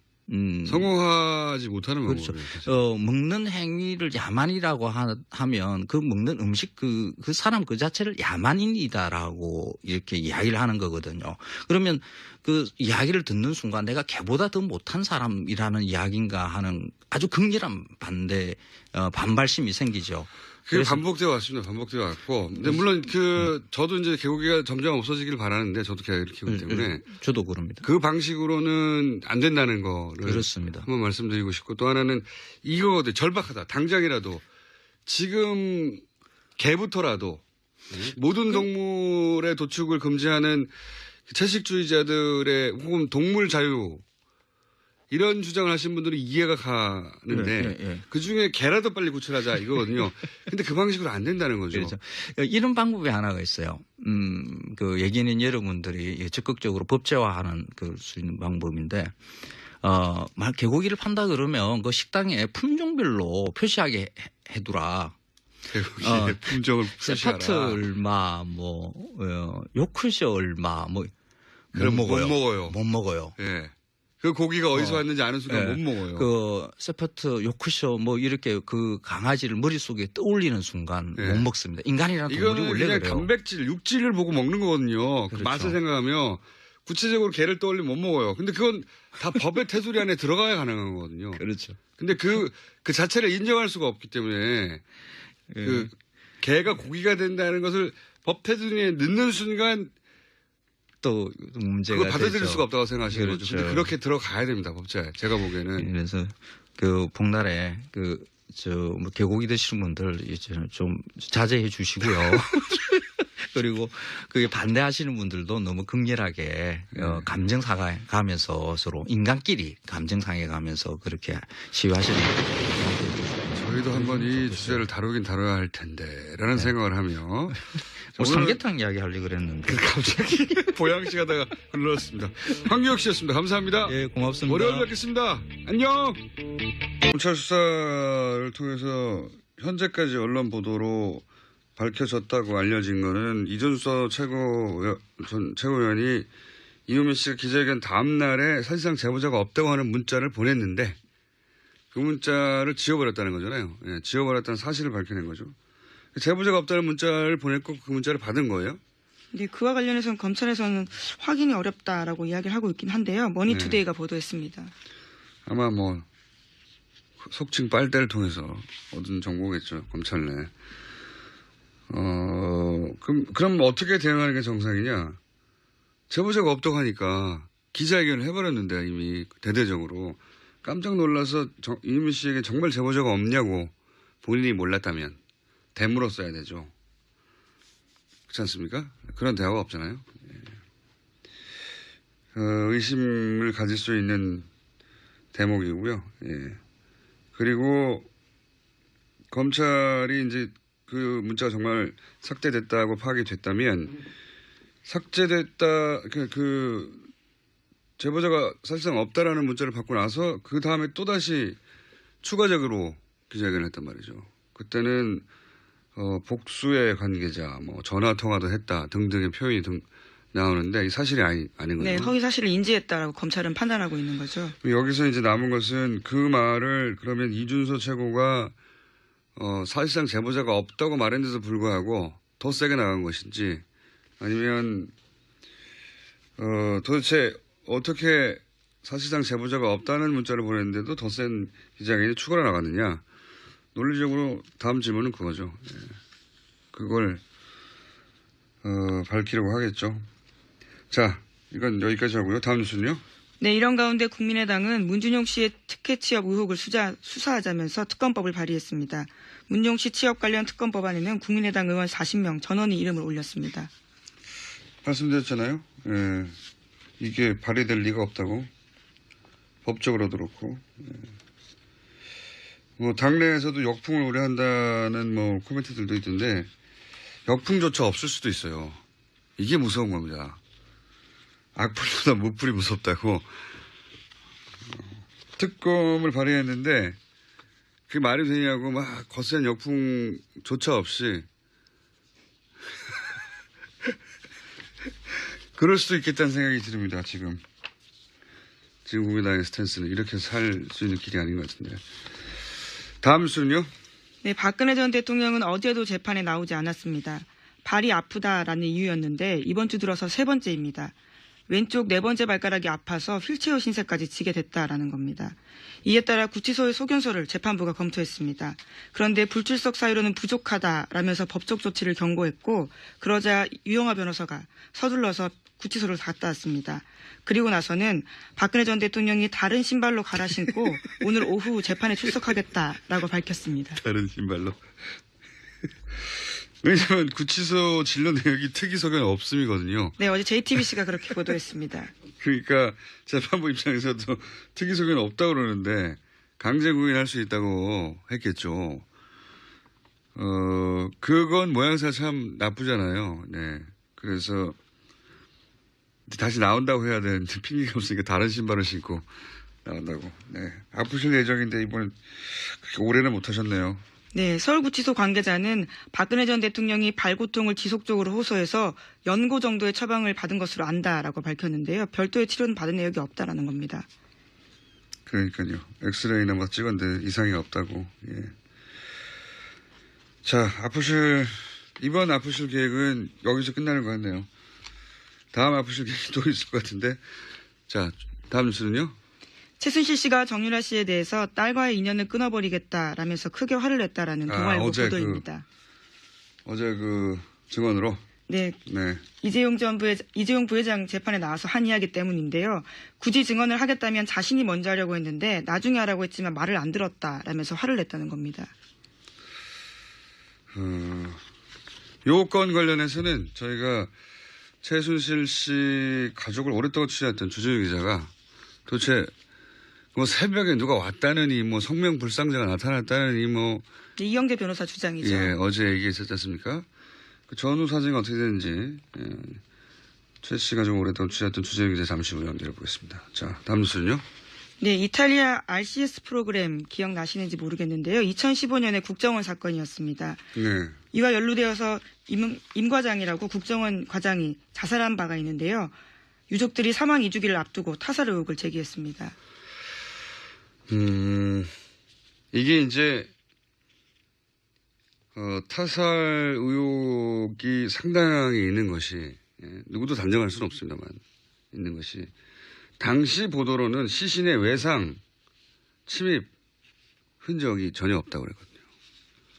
타살 혐의점이 없다고 보도됐어요. 근데 지금 2년 후에 그 임 과장의 부친이 나만 봤는데 다른 가족들은 못 봤다는 거죠? 나만, 네, 예. 염하는 사람도 한 명 봤다 예. 이렇게 주장하고 있습니다. 그렇죠. 가족 중에는 나만 봤는데 얼굴에 성한 것이 없었다. 상처투성이었다는 거잖아요. 그러니까 이 보도를 한 기자들 중에 실제로 그 시신을 본 사람이 아무도 없다는 겁니다. 실제로는.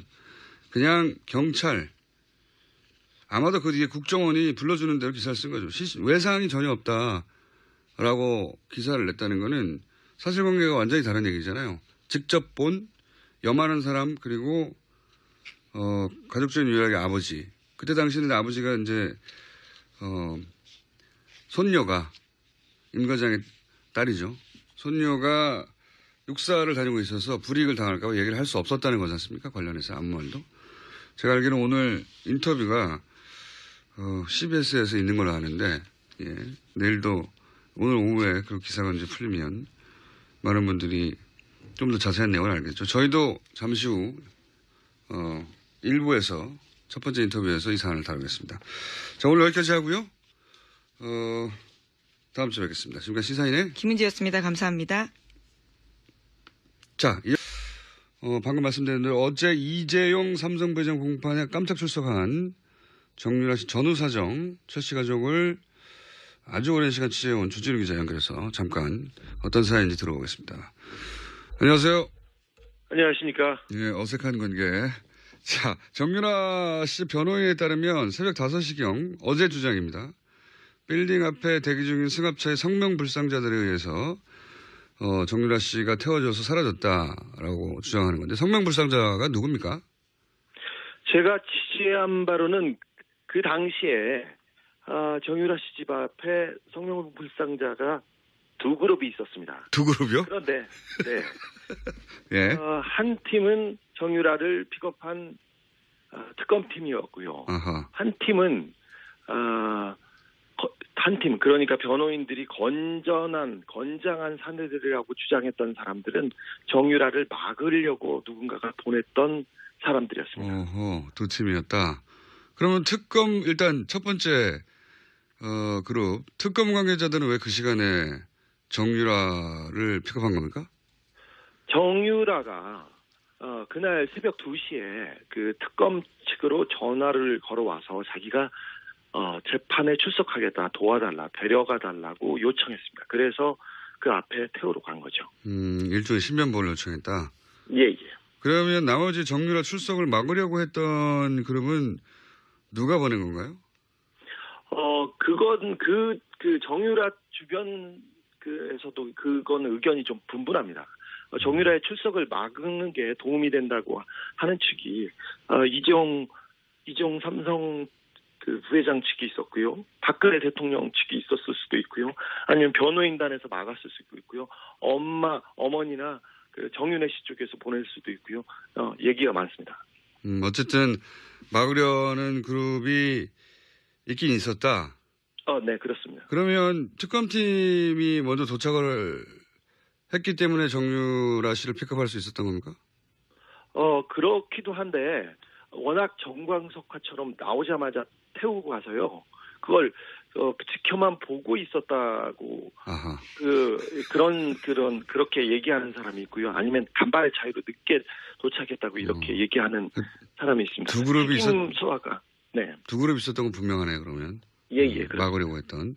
근데 그 막으려고 했던 팀을 누가 보냈는지 모르겠으나 새벽 2시에 특검팀이 연락을 해서 정유라가 출석하고 싶다고 자신을 픽업해달라고 일종의 신변보호 요청을 했고, 네. 그래서 특검팀이 달려갔고, 거의 뭐 같은 시간 혹은 뭐 약간 늦게 다른 한 팀이 그걸 막으려고 달려왔는데 막지 못했다. 결과적으로는. 그렇습니다. 정유라는 자신을 막으려고 새벽 5시에 건장한 청년들이 온다는 걸 알고 있었습니다. 그래서 2시에 전화를 했고요. 그래서 서둘러서 그 전에 빠져나가려고 노력했습니다. 스펙타클하네요. 예.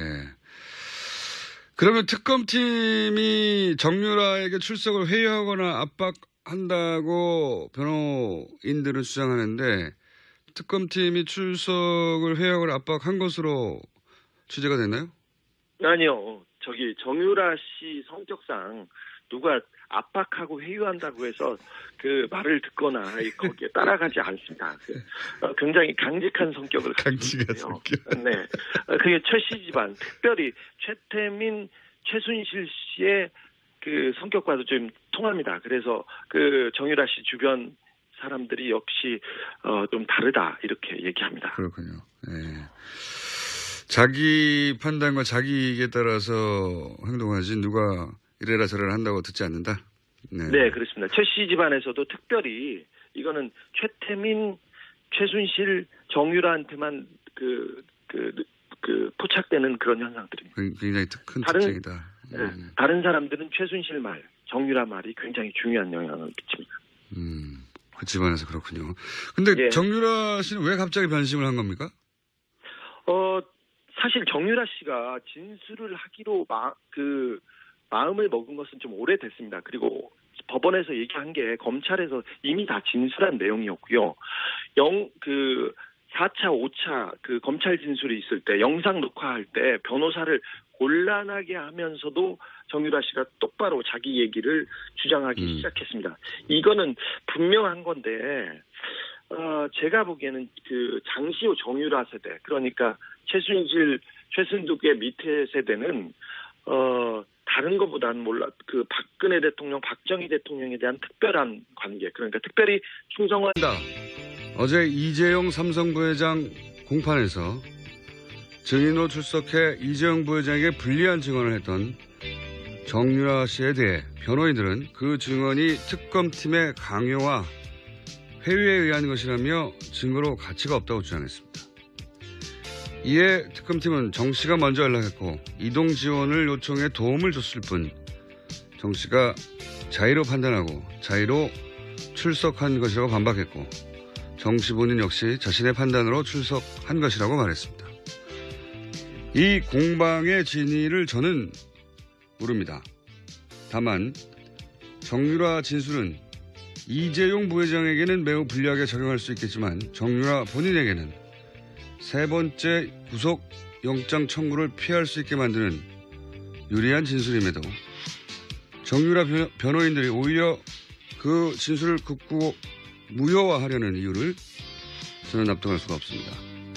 정유라 변호인이면 정유라의 이익에만 복무해야 하는 거 아닙니까? 정유라 변호인이 왜 정유라 본인에게 도움이 되는 당사자 진술을 증거로 가치가 없다고 주장하나요? 정유라 씨 변호인들, 정유라가 아닌 다른 누군가를 위해 일하고 있기라도 한 건가요? 궁금합니다. 김어준의 의문이었습니다. 자, 오늘 게스트가 많습니다. 빨리빨리 갑시다. 네, 빨리 하시죠. 첫 뉴스가? 예, 어제 조대엽 고용노동부 장관 후보자 자진 사퇴 발표하기 전에 임종석 대통령 비서실장이 국민의당을 찾았습니다. 유감 표명을 한 건데요. 국민의당은 임 실장의 발언을 청와대 사과로 받아들이고 추경안 심사와 정부조직법 처리 등 국회 의사일정에 참여하기로 결정했습니다. 국민의당도 이제 이 시점쯤에는 참여해야 하는데 면을 세워달라는 거죠. 예. 그래서 비서실장이 이 정도면 되겠어 하고 제스처를 취해준 거고. 예. 이 패키지들 사이에 조대엽 고용노동부 장관 후보자 사태도 포함된 것으로 보이고 또 관련해서 이제 추미애 대표를 두고도 말이 많죠. 이 과정 중에. 네, 어제 속칭 대리사과 논란이 있었습니다. 사과를 했다, 사과가 아니다, 뭐 추 대표하고 청와대하고 뭐 관계가 나빠졌다, 등등 나오는데 이게 기본적으로 저는 이게 내부에서도 당 내부에서도 말이 많다니. 제가 보기에는 후천성 야당 증후군이라고 있어요. 뭐 그런 거 일종인데 야당을 오래 하다 보면은 일단 자기가 옳은 말을 해요. 분명히 옳은 말인데 상대가 세게 나오잖아요. 흠칫! 이거 역풍부나 역풍 민감성 피부가 되거든요. 네, 야당을 오래 하면. 그래서 지대 역풍이 불까봐 혹은 반발에 심하면 목소리가 잦아들면서 내부에서 거봐 왜 그랬어 그렇게 세게 말했어 나중에 해도 되잖아 타이밍이 안 맞잖아 뭐 맞는 말도 표현이 좋아야지 뭐 이런 얘기를 하기 시작해요. 내 맞는 아내 증후군이라고 유사한데 이게 왜냐하면 하도 종편을 비롯해서 편들어주는 언론도 없고 어두 터지다 보니까 예. 여당 지금 현 여당은 이 10년 정도 야당하면서 이 증후군의 뿌리가 깊어요. 예. 치유가 필요하다 제가 보기엔. 예. 왜냐하면 당청 투트랙은 전략적으로 제가 보기엔 좋거든요. 이쪽에서는 아니 저쪽이 잘못했는데 공격하는 쪽도 있어야죠. 제가 보기엔 문제가 없는데 이런 증후군을 겪지 않는 분들도 있어요. 대단히 뻔뻔한 강한 멘탈의 소유자들이 있습니다. 예. 야당할 때 필요한 자세인데 제가 보는 그분들 중에 국민의당에 계신 분들이 많아요. 강한 멘탈의 소유자들. 세게 나오니까. 예. 제가 보기에는 아무 문제가 없는 것을 후천성 야당 증후군을 겪고 있는 분들이 많다. 치유가 필요하다. 저는 그렇게 봅니다. 자, 다음 뉴스는요. 네, 그래서 정부 여당은 오늘부터 추경안 심사에 본격 착수합니다. 오늘 18일 본회의 처리 방침을 세웠는데요.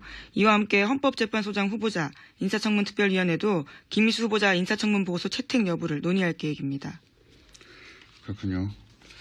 근데 지금 사람들이 이제 인사청문회에 관심이 훅 떨어졌어요. 예. 강경화, 김상조 두 분 인사청문회 때 피크에 올랐었는데 저런 정도의 사람들도 문제 삼았는데 나머지도 그냥 시비가 거는 거겠지 하는 그런 접어버리는 관심을 선택과 집중을 했어야 되는데 야당이 예, 인사청문회 앞으로 큰 화제가 안 될 것 같습니다. 예, 문제가 있는 분들이 나올 수도 있지만 큰 화제는 안 될 것 같아요. 전국을 흔들 정도로. 예, 남은 인사청문회 일정도 사실 몇 개 없습니다. 하나 있고요. 또 정부조직법 통과되면 중소기업 벤처부 관련된 인사청문회가 있을 예정입니다. 자, 다음 뉴스는요. 네, 서울남부지검 공안부가 이용주 국민의당 의원 김한무개 보좌관의 휴대전화를 압수해서 분석 중이라고 밝혔습니다. 남부지검 관계자는 김 보좌관은 공명선거 추진단에서 일한 사람이다라고 밝히고 있는데요. 김 보좌관은 지난 5월 4일 이용주 의원실에서 이준서 전 최고위원, 공명선거추진단 김성호 수석부단장, 김인원 부단장 등이 이유미 씨가 조작한 제보의 공개 여부를 검토할 때 함께 있었던 사람입니다. 검찰은 이르면 오늘 김성호 전 수석부단장과 김인원 부단장도 소환 조사할 예정이고요. 오늘 이유미 씨는 구속 기소될 방침입니다. 이게 이제 그 필요가 없다고 이렇게 느끼고 있는 게 분명한 것 같습니다. 그러니까 3세대는 좀 다른 것 같아요. 행동 양태가.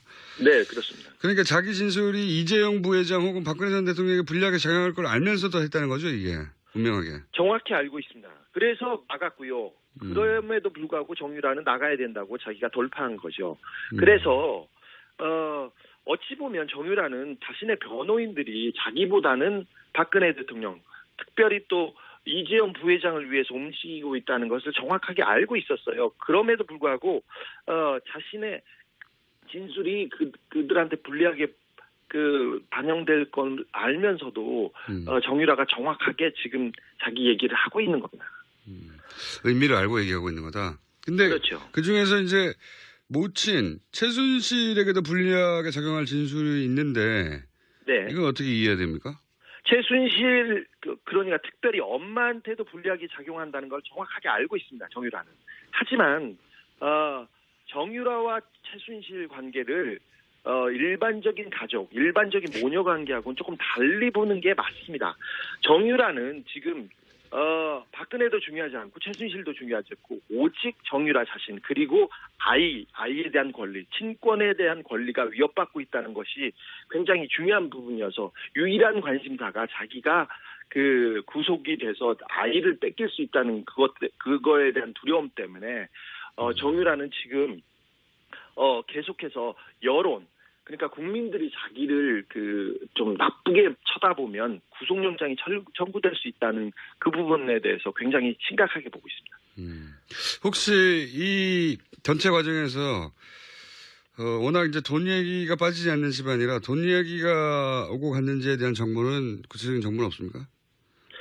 거기에 대해서는 구체적으로 정유라가 어떻게 생각하고 있는지는 정확하게 모르겠으나 아까 말했듯이 정유라 씨가 임신했을 때, 고등학교 2학년 때 임신했을 때 집에 있는 서랍에 있는 보험 증서하고 통장을 다 들고 이렇게 가출을 해서 동거를 합니다. 그리고 독일에 있을 때, 덴마크에 있을 때 정유라 씨가 특별히 돈 부분을 좀 챙겼다고 생각이 되는 정황들이 많습니다. 그래서 그렇게 따져보면 돈 얘기가 이 집안에서는 굉장히 중요하기 때문에 이런 문제가 거론되거나 생각됐다고 하는 게 조금 이상한 일은 아닙니다. 이상한 일은 아닌 집안입니다, 여기. 구체적인 정보는 아직까지는 없는데 그런 이야기가 오갔다고 해서 이상할 것은 없다. 예. 네, 그렇습니다. 마지막 질문인데요. 정유라 씨 진술로 삼성 측이 당황을 많이 했습니까? 어제 제가 현장에 못 가봐서. 지금 삼성 측은 거의 패닉입니다. 자기네들의 입장에 따라서 지금 재판을 치르고 있습니다. 특별히 삼성 관계자들은 다 입을 닫거나 도망가거나 절대 얘기를 하지 않고 있습니다. 그리고 이재용 씨 재판에 이 뇌물 재판에서 이재용이 무죄를 받을 경우 박근혜 대통령 박근혜 씨의 죄도 뇌물죄가 없어진다는 그런 공통적인 이익 때문에 모든 부분을 여기에 맞춰 있는데 정유라 씨가 법정에 나와서 진술을 함으로써 결정타를 맞았다고 보죠. 약간의 삼성은 패닉에 빠져 있으면서 계속해서 특검에서 증인을 정유라를 빼돌려 가지고 이렇게 얘기했다고 이렇게 설득하고 있습니다. 언론을. 근데 조금 힘이 빠진 상태고요. 맥이 빠졌다고 자기네들도 자평하고 있습니다. 알겠습니다. 오늘 여기까지 하고요. 자, 계속 시작 부탁드립니다. 감사합니다. 네. 지금까지 시사인의 어색한 주진우였습니다. 직원 마티즈 자살 사건이라고 불리는 사건 기억하십니까?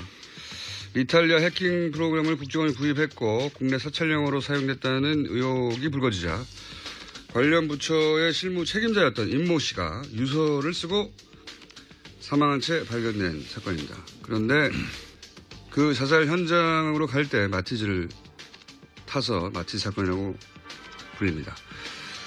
자, 당시는 시신의 외상 침입 타살 혐의점이 없다고 보도됐는데 어제 임 과장의 부친이 완전히 새로운 증언을 내놨습니다. 발견 당시 아들은 얼굴과 몸에 상처 투성이었다. 이 문제 다뤄보겠습니다. 두 분 나오셨는데요. 본인 소개를 해 주십시오. 이 시대의 참 정확인 정청래입니다. 정확인.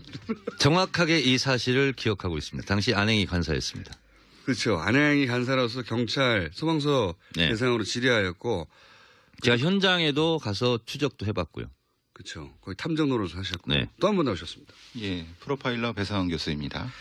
자, 두 분 모두 당시에 이 사건이 자살로는 도저히 믿기지 않는다고 여러 방송을 통해서나 지면을 통해서나 주장을 하셨어요. 근데 2년 만에 다시 이 이야기를 본격적으로 거론할 만한 사안이 나왔습니다. 우선 얼굴과 몸에 상처가 많았다. 네. 이렇게 하자 그거는 화재 때문에 상처가 난 거를 부친이 잘못 오인한 것이다. 이런 해명이 나왔잖아요. 당시는 화상 이런 얘기가 전혀 나오지 않았고요. 네.